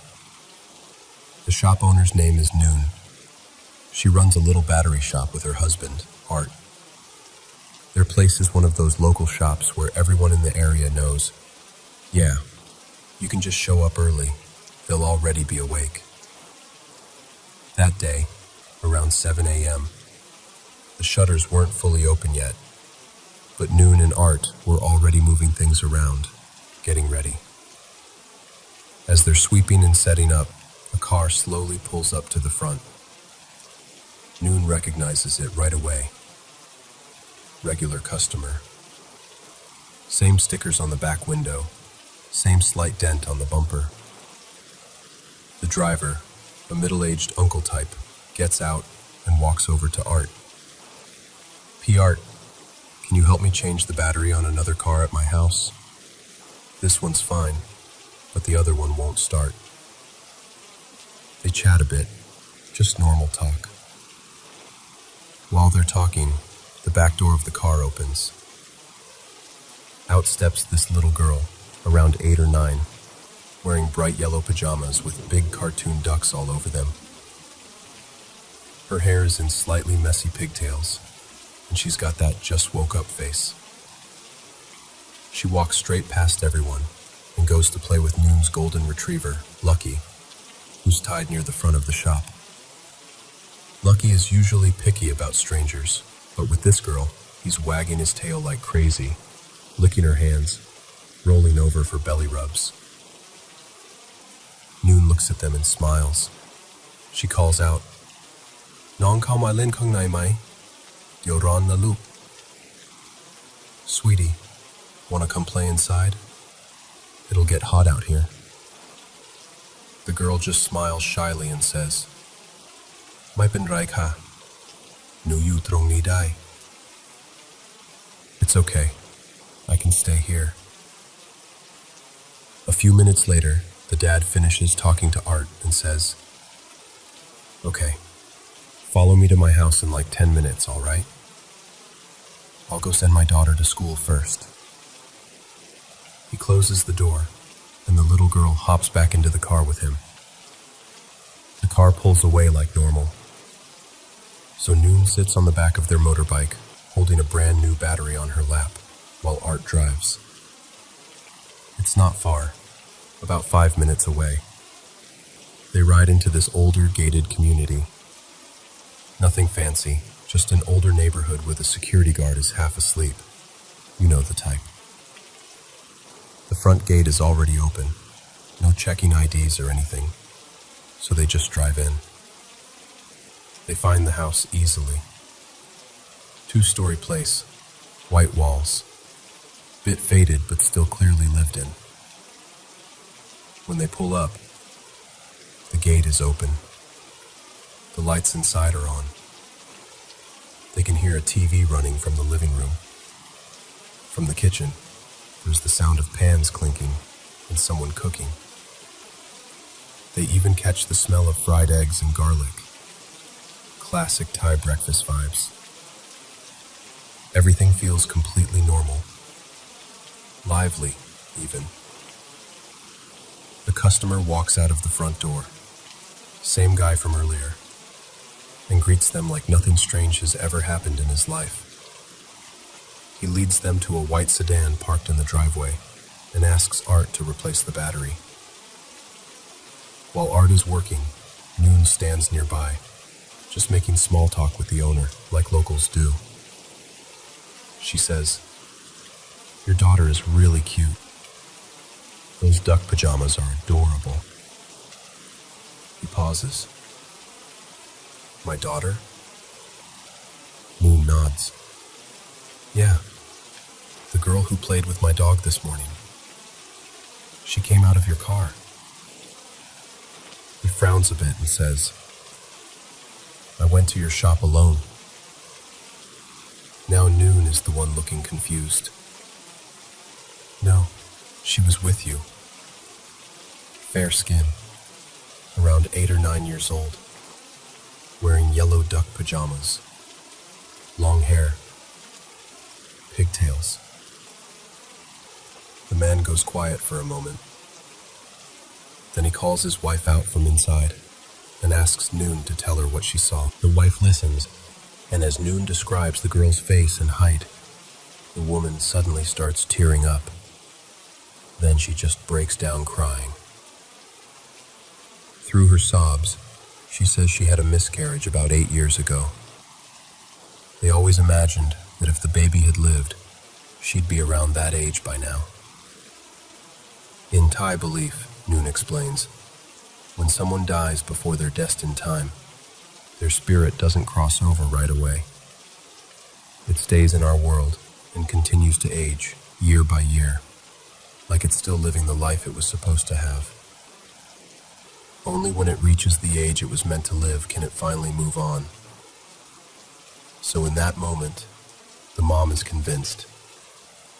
The girl Noon saw might have been the child she never got to meet. Now, Art hears all this but doesn't really believe it. He's more focused on the battery, tightening screws and checking the terminals. The dad, maybe trying to prove that there's a logical explanation, calls his actual daughter downstairs. Luke, lo manoid am I? Sweetie, can you come down for a second? A girl comes down the stairs, maybe 6 years old, darker skin from playing sports, short hair, wearing a school uniform. She looks nothing like the girl Noon saw. At this point, Noon is just confused. Did she imagine everything? Art finishes installing the battery. The owner tells them, "Wait here. I'll go inside and get the money." So they wait. 5 minutes pass. Then 10. Then 15. Noon starts feeling uneasy. The TV is still on. They can still hear faint sounds inside the house, but no one comes out. She and Art keep exchanging glances like, what's taking so long? And then Noon sees it. From where she's standing, she can see the bottom part of the staircase through the open door. Slowly, she notices a small pair of feet coming down each step. Bare feet. As the figure comes into view, she sees yellow duck pajamas. It's the same girl from the shop. The little girl steps into the doorway, looks straight at them, and cheerfully calls out, "Ow, young Mwisset Igluk, huh?" "Oh, you haven't finished changing the battery yet?" Noon, stunned, manages to answer, "Riep Roy Loka, Ra Kun Pa Ongan Mahai." "We're done already, just waiting for your dad to bring the money." The girl nods. "Dio nu by bok pa hai naka." "I'll go tell my dad." Then she turns around and walks back inside. Noon and Art just stand there, frozen. Art suddenly says, very firmly, "Bye, glap ran kan lui." "Let's go. We're going back to the shop." Noon starts to protest. "But the money." "Bai don ni lui." Now. There's something in his voice that makes her listen. She climbs back onto the bike. As they pull out of the driveway, Noon, still confused, instinctively turns her head to look back. Art snaps, louder this time. "Yahan Beimong." Don't look back. But you know how it is. When someone tells you not to look, you want to look even more. So she does. And what she sees nearly makes her lose her grip on the battery. The lively neighborhood from earlier is gone. The house they were just at, the open gate, the warm lights, the sound of TV, the smell of breakfast, replaced by a locked, rusting gate, windows coated in thick dust, dead leaves piled up in corners, vines crawling up the walls of every house. The entire street looks like it's been abandoned for years. No lights, no sound. No people. Just an empty, forgotten street. They ride back to the shop in silence. As soon as they arrive, Noon calls one of her close friends who knows that area well. She asks, "Hey, what's going on with that old gated neighborhood near? We were just there." Her friend responds, "That place? That street's been empty for a long time already. No one lives there anymore. Why?" That night, Noon and Art talk about it over and over again. Art, being practical, says one thing though. Ghost or not, I'm not giving away a brand new battery. When they return to the entrance of the neighborhood, the main gate is now closed, and there's a big sign hanging there. Hamkao. Do not enter. That sign definitely wasn't there in the morning. They look at each other. Art shrugs, the way Thai uncles do when they've already decided. He squeezes the motorbike through a side gap and drives in anyway. They ride slowly down the same street. In daylight, it's even clearer. The whole area is abandoned. Houses are dusty, gardens overgrown. No curtains, no movement, no signs of life. When they reach the same house, the gate is locked with a chain. The driveway is covered in weeds. There's no white sedan, no sound, no TV, just silence. Art climbs over the gate while Noon waits outside, peeking through the bars. A minute later, he calls out, "Noon, look over there." She stands on her tiptoes and sees it. Lying on the ground near where the car used to be, half buried in tall grass, is a battery box. In it is the same new battery she'd been holding earlier. Art swears he installed that battery into the white car that morning. But now, the car is gone, and the battery is back on the ground like it was never used. He grabs it, climbs back over, and they head home without saying much. Later, after asking around even more, they learn the full story. There used to be a family in that house. A mom, dad, and a young daughter. One morning, on the way to take their daughter to school, they were in a car accident. All three of them died. Not long after, neighbors started reporting strange things. Lights turning on by themselves. TV sounds at odd hours. The faint noise of people talking or cooking. Like the family was still there, living out their usual routine. One by one, the people living nearby got scared and moved away. Houses went up for sale. Eventually, that whole stretch of the neighborhood was abandoned. Somewhere in that timeline, whether before the accident or after, the father had brought a car to Noon and Art's shop to change a battery. And now, it's like he came back for another one.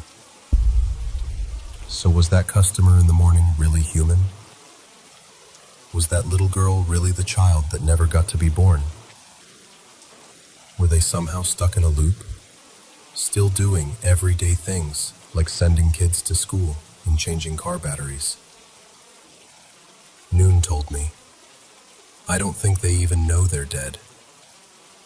It's like they're just continuing." And then she laughed a little and said, "Well, at least we know one thing. If even ghosts come back for a battery change, our shop service must be really good."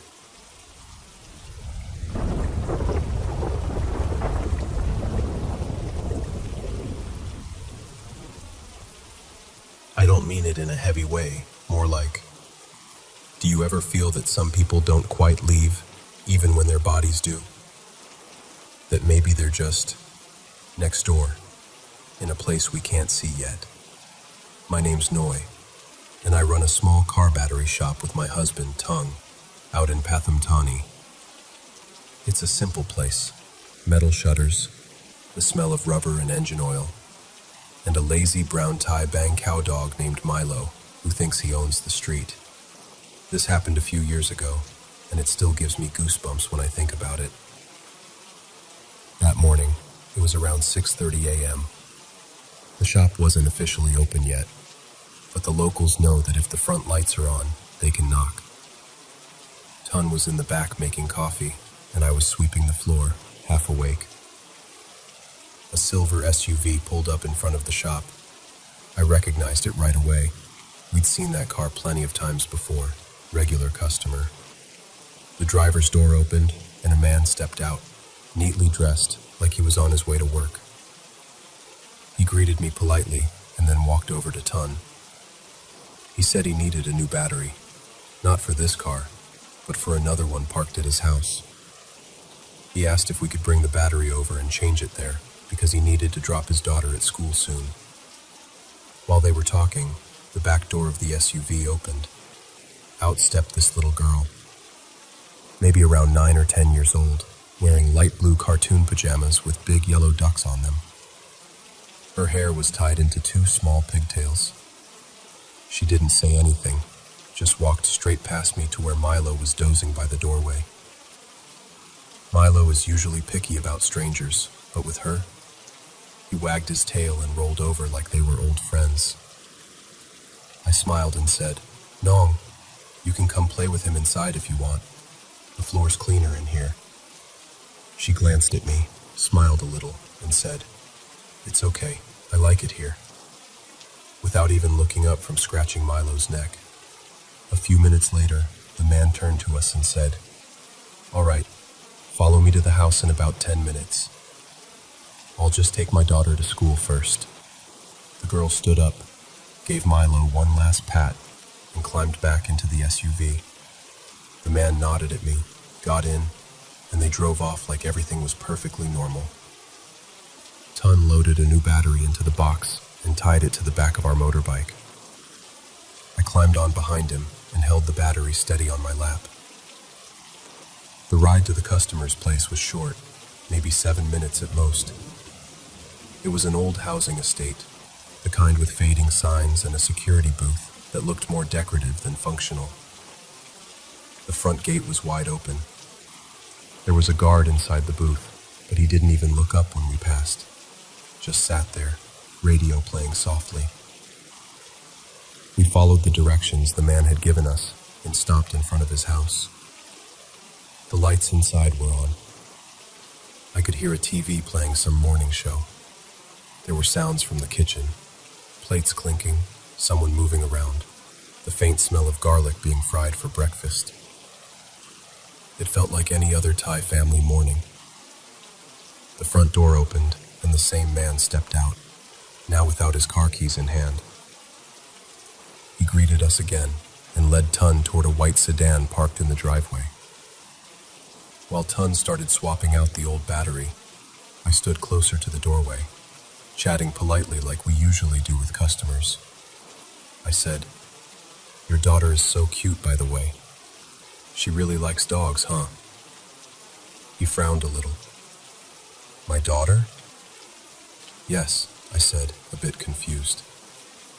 "The girl in duck print pajamas who played with my dog at the shop just now."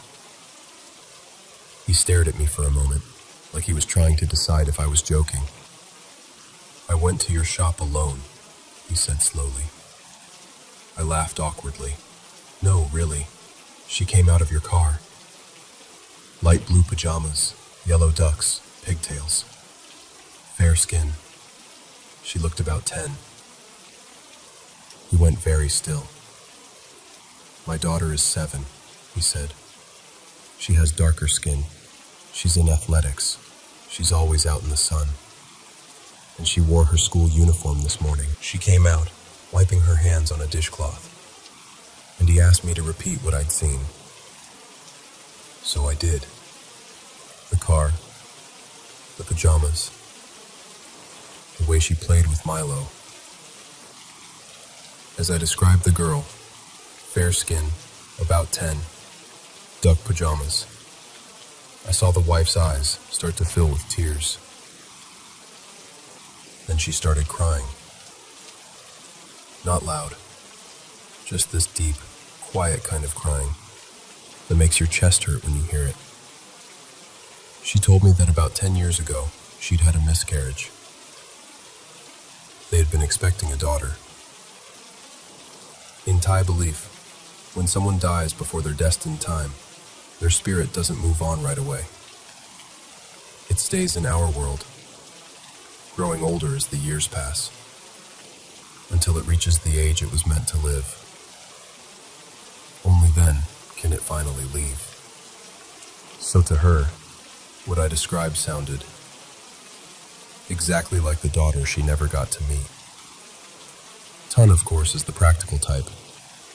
While all this was happening, he was still focused on the battery. I could tell from his face he didn't really believe any of it. The husband must have noticed, because he said, "Wait here. I'll call my daughter down so you can see for yourself."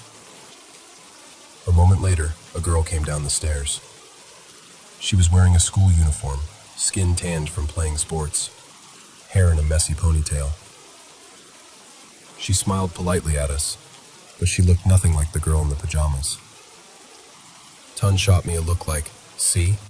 You must have been mistaken." I didn't argue. I wasn't sure what to think myself. After Tun finished changing the battery, the husband told us to wait while he went inside to get the money. So we waited by the bike. No big deal. Happens all the time. 5 minutes passed. Then 10. Then 15. You know when a normal wait starts to feel wrong? Like time is stretching a bit too much? Tun and I looked at each other. He shrugged, but I could see he was getting uncomfortable too. The house was still, but the TV was no longer audible. I couldn't hear the kitchen sounds anymore. It was just quiet. Then, from inside the house, I heard the soft thump, thump, thump of small footsteps on wooden stairs. A pair of small feet appeared at the top of the staircase, and then she stepped into view. The same girl. Same light blue pajamas with yellow ducks, same pigtails, same calm face. She walked down the stairs like she'd done it every morning of her life. She slid open the front door and looked straight at us. "Oh, you haven't finished changing the battery yet?" she called out, sounding surprised. My heart dropped into my stomach. "The battery's done already," I managed to say. "We're just waiting for your dad to bring the money."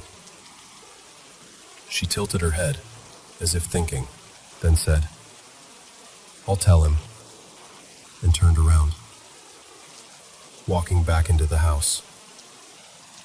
The door closed behind her. I just stood there, frozen.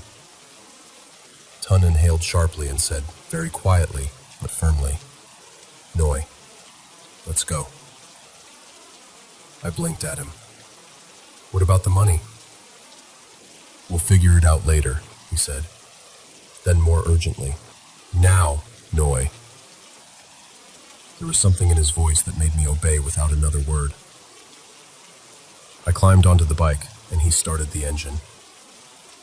As we rolled away, curiosity clawed at me. I wanted just one more look, just to see the house, the windows, anything to prove that what I'd seen was real. I turned my head. "Noi, don't look back," Tun snapped. But of course I did. And what I saw still makes my hands shake when I talk about it. The lively street we'd driven into less than an hour ago. Warm lights, faint TV sounds, the smell of cooking, was gone. Every house on that stretch looked abandoned. Windows dark, paint peeling, balconies choked with vines, dry brown leaves piled up along the sides of the road. You know how dust looks when it's been collecting for years? Like a dull gray film over everything? It was like that. The house we had just been standing in front of looked empty. Like no one had lived there in a very long time. I whipped my head back around and grabbed onto Tun more tightly. Neither of us said a word the whole ride back. She went quiet for a second, then said, "Noi, that street's been empty for a while now. No one lives there. Didn't you know?" I didn't sleep well that night. Now, you'd think this story ends there, right? But my husband, practical, stubborn Tone, was not about to give away a brand new battery for free. Ghosts or no ghosts. Around 11 a.m., when the sun was higher and the world felt normal again, he said, "Let's go get the battery. I want to see that place one more time. Properly." Honestly, I didn't want to go, but I also didn't want him to go alone, so we rode back. This time, when we reached the entrance of the housing estate, the front gate was closed. There was a big, newly painted sign hanging there. "Do not enter." I swear to you, that sign was not there earlier that morning. The guard from before was nowhere to be seen. Tone stared at the gate for a moment, then looked at me. I could tell what he was thinking. I sighed and said, "Just be quick." He pushed the gate open enough for the bike to slip through, and we rode back to the same street. In the late morning sun, there was no way to pretend anymore. The whole place was clearly abandoned. Empty houses, overgrown yards, rusted gates. No sounds, no movement. Just the buzz of insects. When we got to the house, the gate was locked with a heavy chain. The yard inside was wild with weeds and tall grass. The windows were dusty and dark. No lights, no TV, no smell of breakfast. Just silence. Tone climbed over the gate while I stayed outside, gripping the bars. He disappeared around the side of the house for a moment. Then I heard him call my name. I stood on my toes, peeking over the gate. There, in the middle of the overgrown grass near the driveway, was our battery box, half buried in green. The flaps were still open. The new battery was back inside, like someone had carefully placed it there. The white sedan we'd worked on earlier, completely gone. Not even tire marks. "But you installed it already," I said, my voice shaking. "I did," Tone replied. "I tightened it myself." He didn't waste another second. He grabbed the battery, hoisted it up, climbed back over the gate, and we left that place without looking back. Later, after asking around more carefully, we heard the rest of the story. There had been a family living in that house years ago, a father, mother, and a little girl. One morning, while driving their daughter to school, they got into a serious accident. None of them survived. Not long after the funeral, neighbors started noticing strange things. Lights turning on in the house at night, the TV flickering, the sound of people talking, of cutlery clinking, of a child laughing. Curtains moving when no one lived there anymore. Some neighbors tried to ignore it, others couldn't. One by one, people on that stretch of road put their houses up for sale. Eventually, the whole area became known as a place people avoided. I had heard rumors, but I never connected them to that particular house. until that day. So, was the man who came to our shop that morning really alive? Was the girl in the duck pajamas just my imagination? I don't have a clear answer for you, but I remember how Milo's tail wagged when she played with him. I remember the weight of the battery on my legs as we rode into that estate. I remember the smell of garlic from their kitchen, and the way the wife cried when I described the girl I saw. And I remember that when I looked back at that street, it was nothing but dust, dead leaves, and empty houses. I'll tell you this, though. Ever since that day, when I open the shop in the early morning and I hear little footsteps, or feel like someone small is standing just out of sight by the doorway, I always look down first, just in case there's a girl in blue duck pajamas waiting to play with Milo again.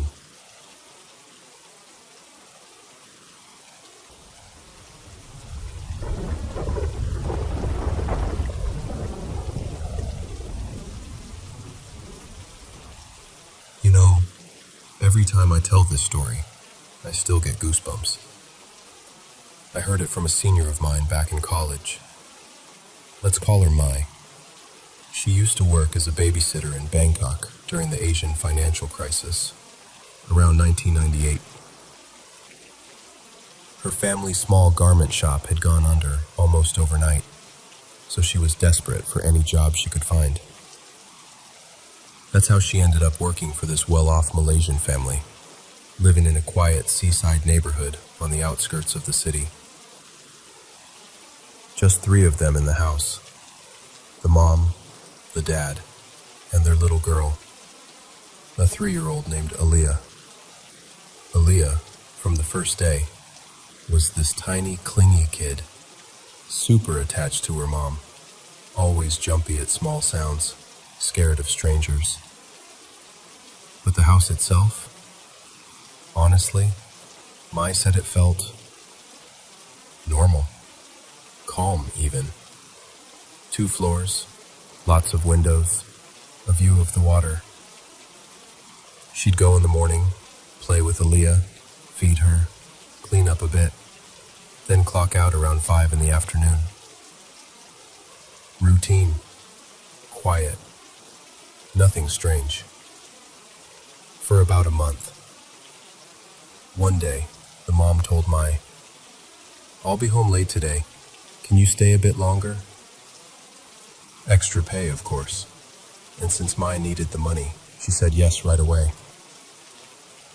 That evening, as the sun was going down, Aaliyah started getting really cranky. Whiny, clingy, just not herself. Mai assumes she was hungry or sleepy, so she went to the kitchen to warm some milk. She's there stirring the pot, half tired, half zoning out, when suddenly, Aaliyah screams. Like, full-on terrified scream. Mai drops everything and runs back to the living room. And Aaliyah is gone. Now, imagine that. You're responsible for someone else's child, and she disappears in the span of a minute. Mai said her heart just dropped, but she tried to stay logical. Aaliyah's only 3. She can't have gone far. So Mai starts searching the ground floor, calling her name, checking under tables, in the bathroom, everywhere. And then she hears it. Soft giggling from upstairs. She said it was that kind of giggle that kids do when they're playing with someone they really like. Except there was no one else in the house. Mai runs up the stairs, follows the sound, and it leads her to the master bedroom. The door is slightly open. She pushes it gently, and there, on the bed, is Aaliyah, sitting cross-legged, laughing, and poking at a doll. Mai feels this wave of relief, She's just glad the kid is okay. But as she walks closer, something about the doll hits her as wrong. It's about the size of a Barbie, but it doesn't look like any doll you'd see in a toy store. The skin looks too real. The hair is long and dark, like actual human hair. And then she notices the doll has fingernails and toenails. Not painted on plastic ones, actual little nails protruding out of its tiny fingers and toes. And when the light hits its face, she sees sharp, tiny fangs in its mouth. Mai told me, the moment I saw that thing, my stomach turned. It didn't feel like a toy. It felt like something that was watching. But at that moment, the doll was the least of her worries. She just wanted Aaliyah away from it. So she reaches out to pick Aaliyah up, and the kid suddenly screams. Blood starts dripping from one of Aaliyah's fingers. She's wailing now, holding her hand, and Mai is panicking, trying to see where the cut is, trying to calm her down. To make things worse, the house phone rings. It's the mom. She hears Aaliyah crying in the background and immediately asks, "What happened? What's wrong?" Mai, still in shock, can only say, "She's bleeding. Her finger is bleeding." The parents rush home soon after. Mai explains everything that happened and hands the doll over to the mom, thinking maybe it belongs to them. She goes pale, then furious. She turns to her husband and starts yelling at him. He snaps back, and suddenly they're both shouting at each other in a mix of Malay and Indonesian that Mai can't fully follow. She can tell one thing, though. Whatever that doll is, the mom did not want it near her daughter. Later, Mai would realize that night was when the hauntings really began. After that, the atmosphere in the house changed. Mai said she never felt alone, even when it was just her and Aaliyah. She'd be playing with the kid on the floor and feel this pressure, like someone was standing behind her, watching. Sometimes, out of the corner of her eye, she'd see a tall, shadowy figure at the end of the hallway. But when she turned to look directly, nothing was there. In the kitchen, while washing dishes, she'd hear faint whispers, soft, rhythmic, like someone reciting prayers in a language she didn't understand. There were no phones on, no radio, no TV. Just her and a 3-year-old. But the voices kept coming and going.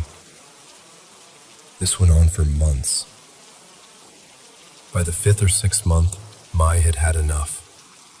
She needed the money, but she was worn down, exhausted from being scared all the time. She finally opened up to a close friend about it and told her, "I'm going to quit. I can't do this anymore." Her friend, trying to be supportive, said, "Okay, let me come over once. I'll keep you company, then you decide." A few days later, on a day when both parents were supposed to be out, Mai's friend came by. Mai opened the gate and greeted her, all relieved to finally have someone there with her. The first thing her friend says is, "Oh, I thought you said no one was home." Mai frowns. "Yeah, they're not.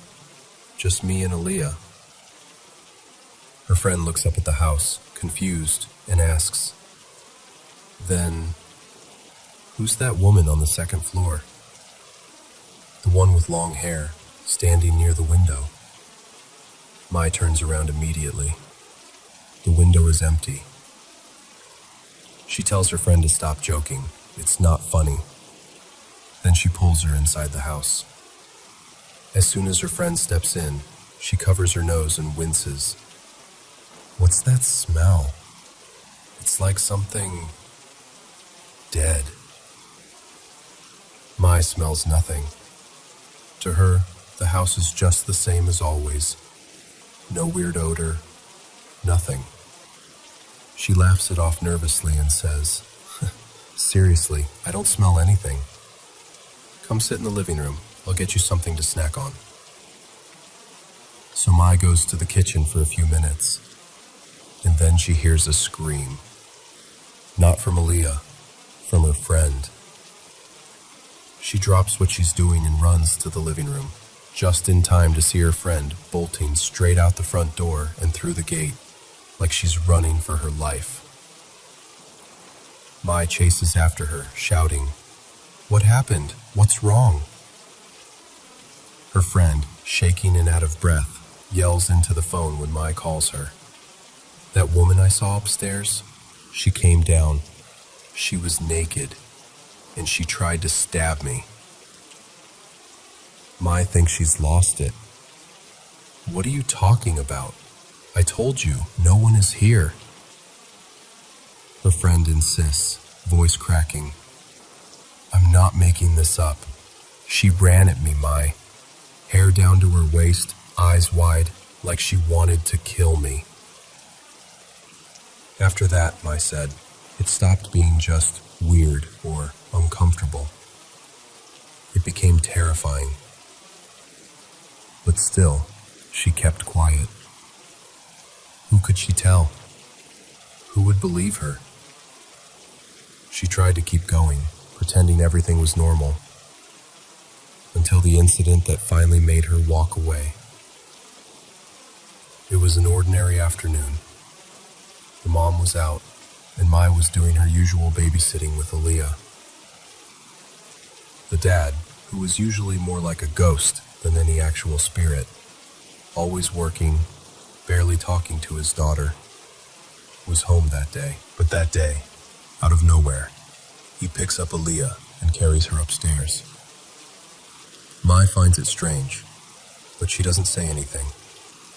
She's in the living room tidying up when suddenly she hears Aaliyah scream again. This time, it's different. Louder. More desperate. Mai runs upstairs and finds Aaliyah standing there, both hands covered in blood. Not just one little cut on a finger, both hands, palms and fingers, bleeding. Drops of blood on the floorboards. The dad is standing a few steps away, just staring at his daughter. Not rushing to help, not comforting her, just watching. Mai rushes in, grabs Aaliyah, and tries to stop the bleeding. She's shaking, trying to figure out what happened, what cut her this badly. She calls the mom immediately. When the mom gets home, she and the dad go into their room to talk, and Mai overhears bits of it. The dad says it was an accident, that Aaliyah was playing with a knife and hurt herself. The mom doesn't buy it. You can hear it in her voice, the disbelief, the anger. They start arguing again, and Mai realizes something. Whatever is wrong in this house, it's not just the haunted part. It's the people. That night, she tells the mom she wants to quit. The mom breaks down crying. She begs Mai to listen to her first.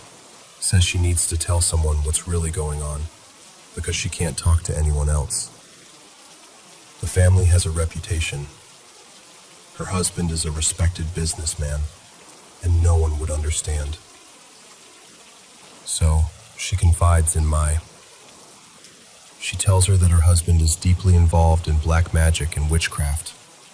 Not just a bit superstitious, full-on rituals, amulets, offerings. And that strange doll Mai saw, it's called a jenglot. The mom explains that people believe a jenglot has a spirit or ghost bound to it. It's treated like a charm or an amulet, supposedly bringing power, protection, or success. But it doesn't come for free. To take care of a jenglot, you have to feed it blood. And the bigger your wish, the bigger the sacrifice. Her husband, she says, believes that the purer the blood, the more powerful the result. Children's blood, especially from his own child, he sees as the ultimate offering for his business deals and ambitions. Mai feels sick hearing this. Suddenly, so many things click into place. Aaliyah's constant fear, the way she only truly relaxed around her mom, the random injuries, always brushed off as accidents, her friends seeing the woman with long hair, reeking of decay, charging at her, the whispers, the shadows. The mom says she found out about the Jenglot and the rituals long ago, but she's trapped by culture, by family pressure, by fear of what her husband might do if she exposed him. She stays for her daughter, hoping she can protect her at least a little.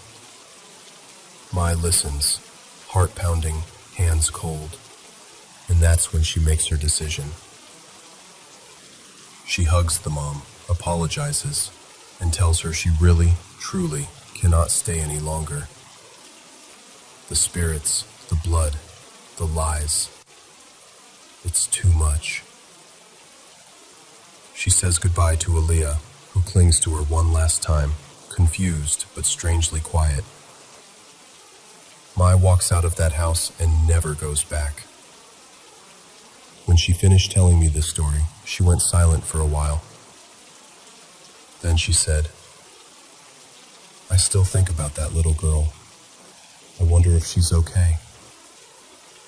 I wonder if she ever got away from all that." And honestly, same. Because at the end of the day, all the ghosts and creepy dolls and black magic aside, the scariest part of this story isn't the Jenglot. It's a father who could hurt his own child and call it sacrifice. She was only 3. Some people should never be allowed to have that kind of power over a helpless kid.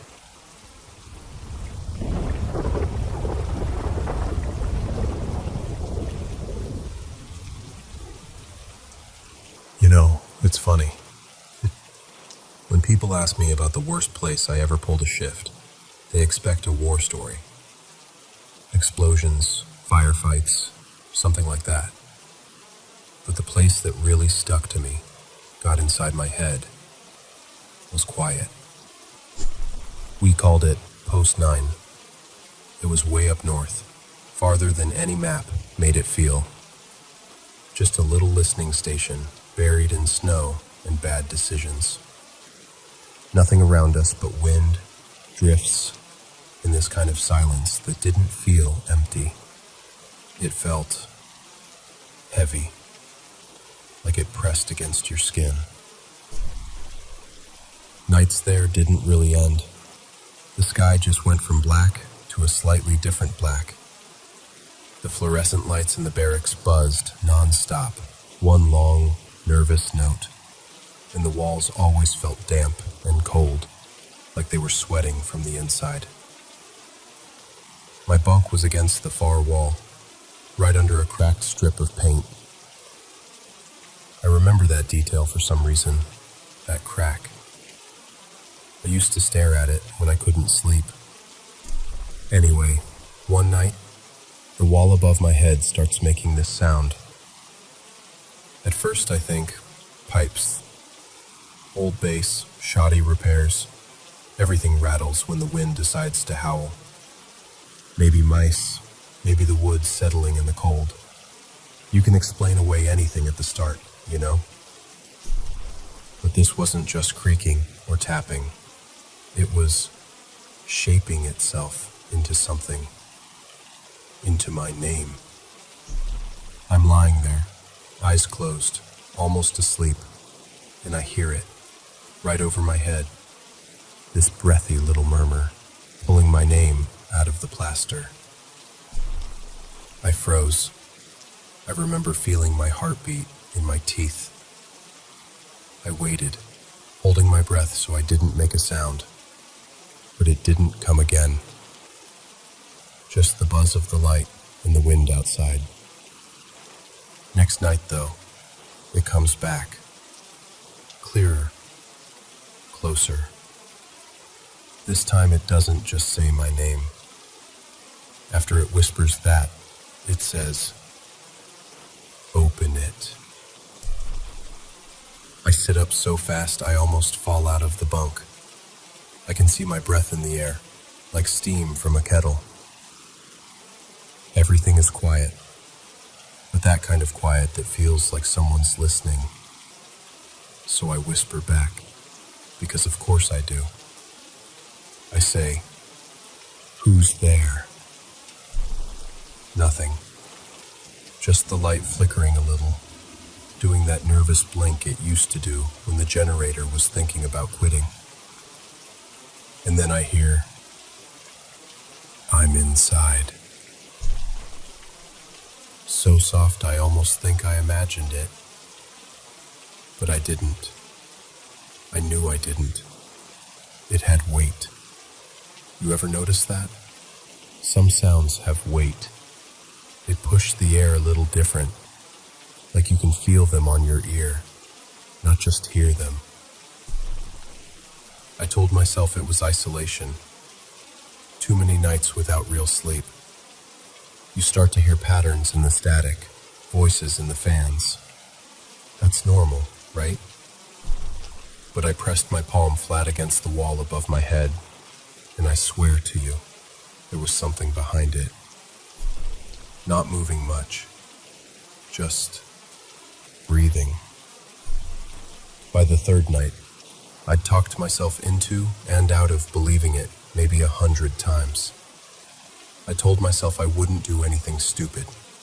I'd ignore it, put in earplugs, pray the generator would die so the whole place would go dark and force everyone to move. But that whisper kept coming. Little things. My name. Open it. Sometimes just this slow, drawn-out breathing, like someone on the other side was trying not to cough. So that night, I snapped.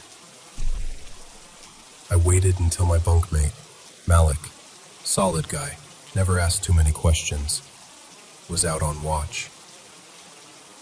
Base was dead quiet. Just me, the humming light, and the sound in the wall. I grabbed my multi-tool, little thing with a short blade, and I started cutting into the paneling above my bed. I made this narrow opening and reached my hand in. It was colder inside the wall than it was in the room.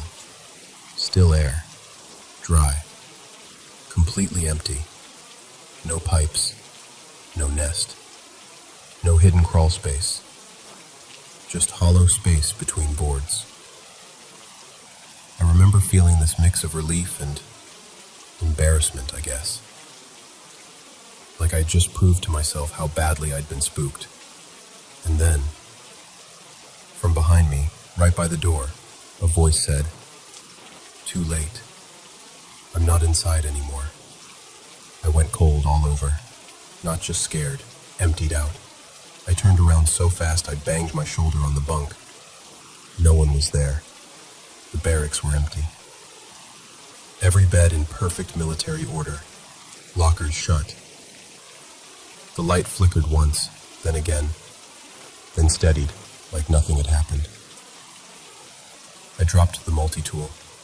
My hands were shaking so hard I couldn't even pick it back up. And then, right beside my ear, as close as if someone was leaning over my shoulder, I heard a whisper. Same words as before, same tone. But this time, it was my voice. Go back to sleep. I don't remember lying down. I don't remember closing my eyes. It's like that part got cut out of the film. When I woke up, everything was normal. The wall above my bunk, perfect. Not a scratch, no cut, no crack bigger than the one I'd stared at 1,000 nights before. My multi-tool was gone, but my hands were raw, little cuts across my palms and fingers like I'd been digging through something sharp. Dried blood under my nails. Malik came in from his shift, walked past my bunk, and just stopped. Looked at me. His face was pale in that washed-out light, and his eyes had this far-away, hollow look, like he'd seen something he was still trying to pretend he hadn't. He didn't ask what happened. He didn't need to. Because in that moment, just from the way he looked at me, I knew. He'd heard it too. Maybe not my voice, maybe not from my wall, but something had spoken to him as well. After that, the whisper stopped calling my name. It didn't tell me to open anything. It didn't breathe in the wall above my head. In some ways, that was worse. Because instead of hearing it, I started feeling it. You know when you're falling asleep and your body jerks because your brain thinks you tripped? It was like that, but inside. Every time I breathed in, there was this drag. Like something was adjusting itself under my ribs, making room. When I closed my eyes, I could feel a stare. Not from the corner of the room or from the doorway, but from right behind my own face. Like something had climbed out of that wall and just stepped into me. And then, a few weeks later, a new kid got assigned to our barracks. Fresh uniform, boots still too stiff. That hopeful look in his eyes you only see on the first week. He took the bunk 2 down from mine. Didn't complain about the cold. Said the silence was peaceful. Yeah. First or second night, I'm lying there, pretending to be asleep, and I hear him whispering to the wall by his bed. Just a soft, uncertain, almost embarrassed whisper. Hey, you there? And from the way the air shifted, from the way he stopped breathing for a second, I knew it had answered. I never heard what it said to him. Didn't need to. See, I think that's how it works. How it spreads. One by one.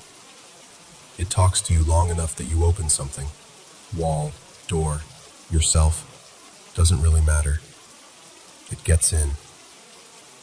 And once it's in, it uses you to reach the next guy. And the next. And the next. Post 9 stopped feeling like a place to me after that. It felt like a mouth. A big, quiet mouth buried in the snow, just waiting for the next man to lie down and put his head near the wall. Every person who sleeps there for long enough, we all end up speaking for it, one way or another. If you hear a voice in the wall calling you, don't listen.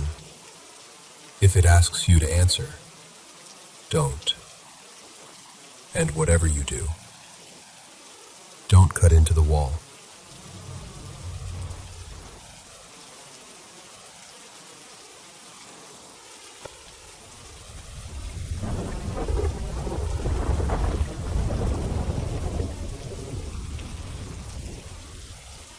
So, hey, I've never really told this whole story out loud like this before. I shared bits of it with my Aunt Rosa and my cousin Mia a long time ago. But lately it's been on my mind, and I kind of feel like maybe it's time to actually talk about it. This happened when I was about 14 years old. I was walking home from my friend Lena's house. She lived maybe 1.5 miles away from me, on the outskirts of our little town. Not quite full countryside, but still pretty quiet. I'd walked that route a bunch of times, even at night. Nothing weird ever happened. It was the kind of area where you know every bump in the road, every fence post, every porch light. That night, it was late, around 12:30 a.m. or so. I had one earbud in, music playing low, just kind of zoned out and walking like I usually did. And then, out of nowhere, this awful feeling hit me. It was like my body realized something was wrong before my brain did. My chest tightened, my skin went cold, and I suddenly felt like I wasn't alone anymore. Not in a maybe someone's around way, but in a something is watching you way. My feet actually stopped moving on their own. I pulled my earbud out and just stood there on the side of the road, listening. It was so quiet. No cars, no dogs barking, just my own breathing. I looked out to the side of the road, over the stretch of empty field that I'd passed 100 times. And that's when I saw it. There was this shape, a shadow figure standing out in the field. Not near a tree, not by a fence, just there, by itself. When I noticed it, it was already facing my direction, like it had been watching me the entire time. When its head turned a little, like it was really locking eyes with me, my whole body went numb. It was tall and dark and wrong. That's the only way I can explain it. Almost like those internet stories about Slender Man, but not exactly. It didn't have a clear face. It was more like a human-shaped hole cut out of the world. Like all the light around it just disappeared. I don't know how long I stared at it, but at some point it tilted its head, just a tiny bit, and then it started running straight at me. I have never felt fear like that in my life. Every instinct in me just screamed, run. So I did. I turned and ran as fast as I could, full sprint down that road. My heart was pounding so hard I could hear it in my ears, louder than my own footsteps. I didn't dare look back, not even once. I was convinced that if I looked, it would be right behind me. By the time I reached my house, I was completely out of breath. Shaking so badly, my hands could barely get the key in the door. I slammed it behind me, locked everything, and just stood there in the hallway, trying not to cry. That night, I couldn't sleep. At all. I turned on my bedroom light, then my lamp, then even the little fairy lights I had on my wall. Like layers of safety that didn't really do anything. I sat on my bed with my back against the wall, knees up, just waiting for the sun to come up. At some point, though, my body must have given in, because I did fall asleep. And that's when the dream started. In the dream, everything felt normal at first. I was hanging out in the park with some friends from school, just talking and messing around. Then these two kids, a boy and a girl, maybe 8 or 9, walked up to us. They looked a little shy, and the boy said, "Can you help us? Our grandma fell, and we can't lift her." We went inside, and everything felt heavy. The air, the silence, all of it. The kids walked me into a living room where this figure was sitting in a chair facing away from us. I assumed that was their grandma. I said, "Hi, are you okay?" and took a step forward. The two kids moved to either side of me. When I glanced at them, they were smiling in this way that didn't match their eyes at all. Then their grandma started to move. She stood up slowly, her back still to me, and as she turned around, she wasn't a grandma at all. She was that same shadow figure from the field. Same height, same emptiness, same feeling like the world around her was being swallowed. I remember this horrible wave of recognition hitting me. Oh my God, it followed me. I turned and ran. The house suddenly felt like a maze, hallways stretching too long, doors that didn't lead anywhere. I was sprinting, heart racing, and somewhere in the middle of that panic I thought, wait, this is a dream. I just have to wake up. And I did. I snapped awake in my bed. Except, I couldn't move. I was on my back, eyes wide open, staring at my ceiling, and my whole body was frozen. I tried to lift my arm. Nothing. I tried to turn my head. Nothing. Then I realized I couldn't breathe properly either. It felt like something heavy was sitting on my chest, pressing down, squeezing the air out of me. Like hands around my throat that I couldn't see. I wanted to scream, but no sound came out. It was pure terror. My lungs were burning, my mind was panicking, and I kept thinking, this is it. This is how I die. Then, just as suddenly as it started, it stopped. I could move again, but the second I caught my breath, I was back in the dream, still running through that house. This happened twice. Wake up, can't move, can't breathe, something choking me. Then snap back into the dream. By the third time, when I finally woke up for real, I sat straight up in bed, gasping, sobbing, clutching my chest. My throat hurt like I'd been crying or screaming for hours. With my asthma on top of it, it felt so real, I honestly wasn't sure if I had actually been choking. I grabbed my phone with shaking hands and texted my cousin Mia, even though it was the middle of the night. I just poured everything out in these long, panicky messages. The shadow in the field, the dream, the choking, all of it. She stayed up with me, messaging back and trying to calm me down. She even tried looking things up online, sleep paralysis, shadow people, whatever she could find. Back then, there wasn't as much info around, and nothing she found made me feel much better. But it helped just knowing someone was there with me.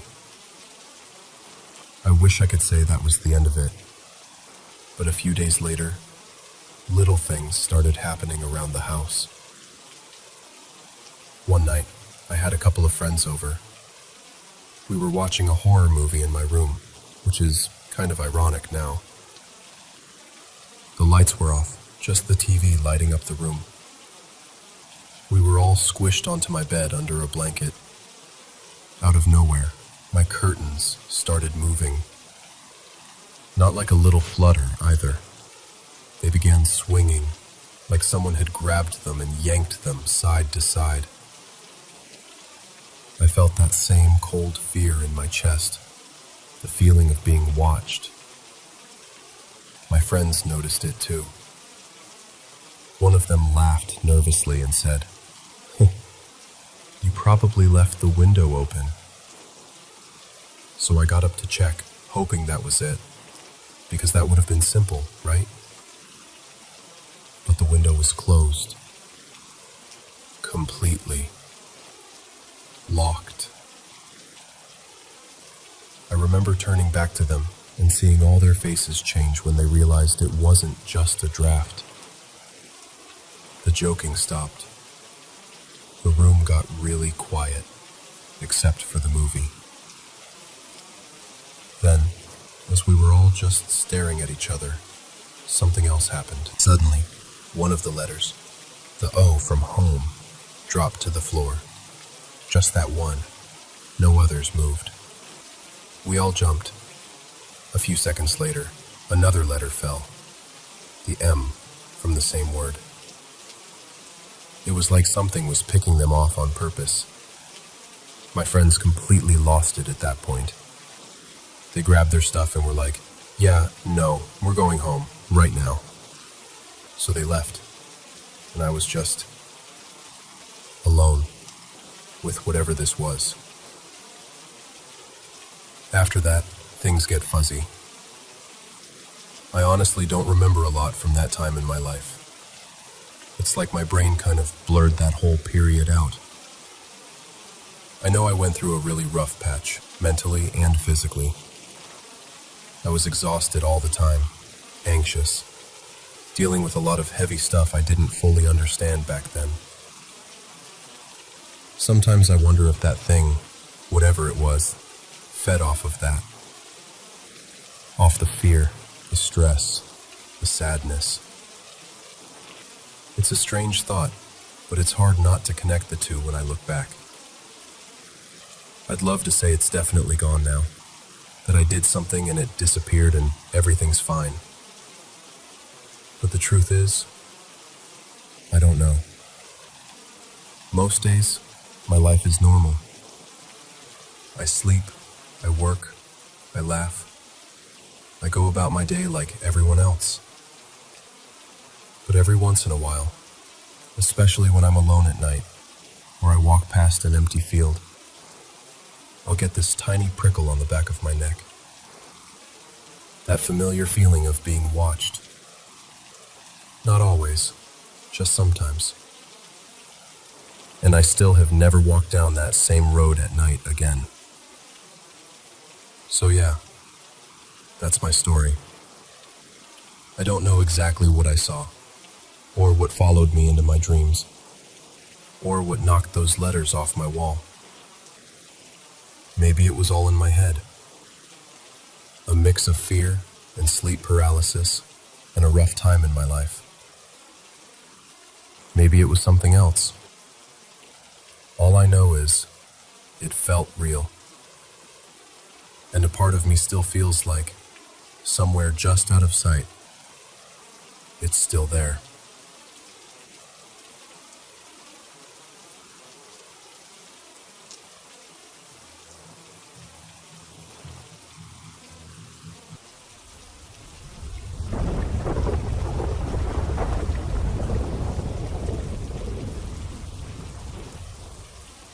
So, this happened back in August of 2023, just outside a small town in rural Pennsylvania. My mom has these friends, a couple named Mark and Elisa, and they asked if I could house sit for them while they took a trip up to Vermont. I was 24 then, and honestly, a quiet week in a big old house sounded kind of perfect. Free place to stay, some alone time, 2 cats to hang out with. Easy, yes. Their place was one of those older homes that somehow feels bigger on the inside than it looks from the street. You know the kind I mean. Narrow hallways, creaky wooden stairs, and more tiny doors and weird little closets than any house really needs. It had this faint smell of old books and laundry detergent, which was actually kind of comforting at first. The first few days were totally normal. I fed the cats, watered the plants, went to work during the day, and at night, I'd curl up on the couch and just binge Netflix or fall down YouTube rabbit holes. The cats, Milo and Pepper, followed me around like little shadows and disappeared to sleep in the master bedroom once they got bored of me. On the 4th night, I was up late in the living room, on my laptop. It was quiet, just that low hum old houses have. And then I heard it. Footsteps. Upstairs. Not just random creaking, like actual footsteps. Slow. Deliberate. Crossing from one side of the upstairs hallway to the other. My first thought was, okay, one of the cats definitely got shut in a room. The house isn't huge, so that seemed logical. I paused my show, went upstairs, and pushed open the master bedroom door. Both cats were there, curled up at the foot of the bed, dead asleep. I stood there for a second, trying to listen for anything else, but it was just silence. I told myself, old house, wood settles. It's fine. But the thing is, it really hadn't sounded like that random, uneven creaking. It genuinely sounded like someone walking. The next night was worse. I'd gone to bed around midnight, and sometime later, I checked the time afterward, and it was around 3:20 a.m. I woke up to the sound of something dragging across the floor above me. It was that unmistakable sound of a chair being scraped across hardwood. Slow. Then a pause. Then another scrape. I just lay there staring at the ceiling, heart pounding, trying to convince myself it was anything but what it sounded like.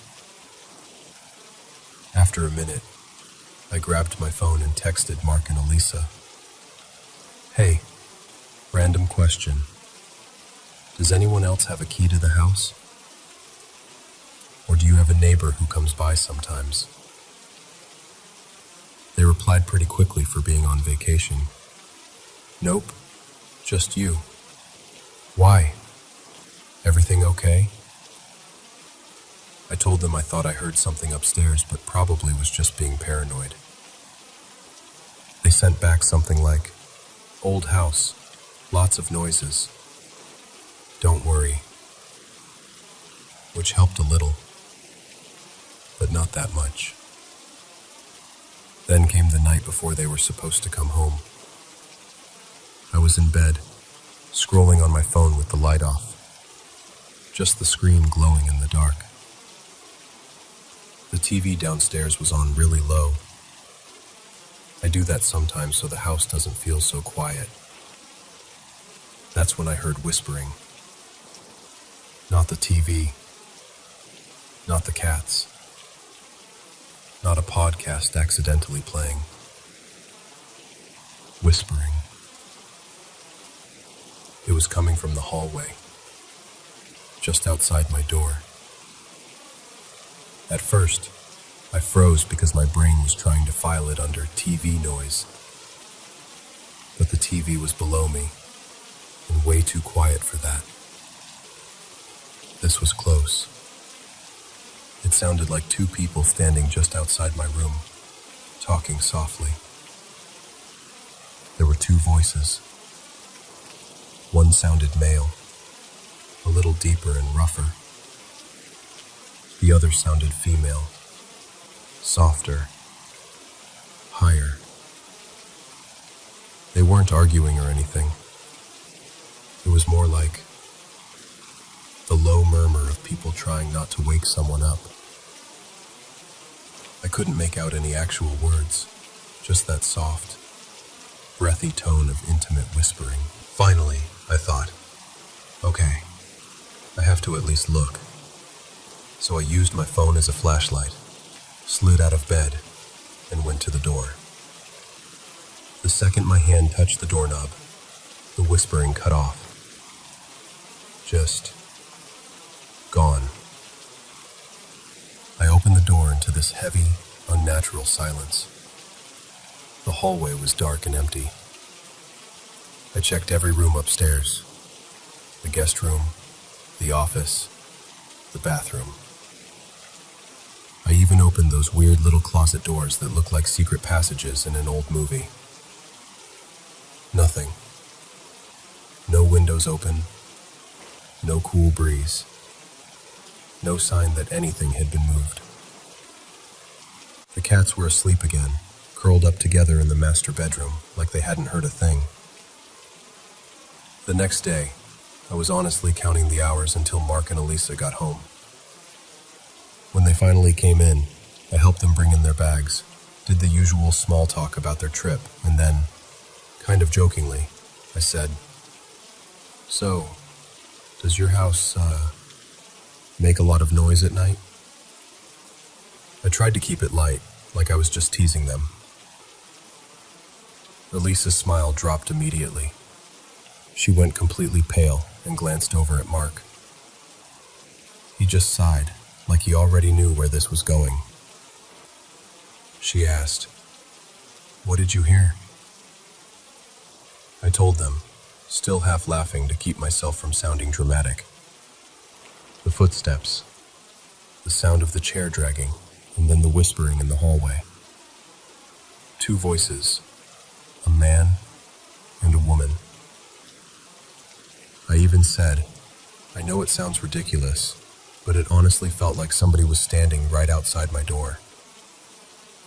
Elisa's eyes got shiny, and she said, very quietly, "You heard them too?" That's when my stomach dropped. They told me that every single house sitter they'd had over the years had mentioned something. Hearing people talking upstairs, or someone pacing in the hallway at night. One person even left early because they were so freaked out. They'd had the place inspected for everything. Bad wiring, strange drafts, animals in the walls. Nothing. No structural issues, no raccoons, no loose pipes making weird sounds. Mark said he'd once tried to stay up all night in the hallway with the lights off, just sitting there, waiting to hear the voices. He heard footsteps a couple of times, but never saw anything. No shadows, no figures. Just that feeling of not being alone. And I'll be honest with you, I didn't really believe in ghosts before this. I still don't know exactly what I believe now. I've stayed in plenty of old houses. Family cabins, older apartments, creaky rentals, and none of them ever felt like that house. There was this awareness to the sounds, if that makes sense. Like they weren't just random noises, they felt intentional. What sticks with me the most isn't even the footsteps or the dragging chair. It's those whispers. The way they sounded like they were right there, inches from the other side of my door, trying not to wake me. I couldn't tell you a single word they said. It was more the tone, the presence of it, like someone leaning in too close in the dark. So yeah, that's my house-sitting story. If you've ever experienced anything similar, especially in an older house, I'd honestly love to hear about it. Part of me really wants a logical explanation, like some super specific way sound travels in old homes that makes it seem like voices and footsteps. But another part of me is starting to accept that maybe there are some things we just don't have neat explanations for.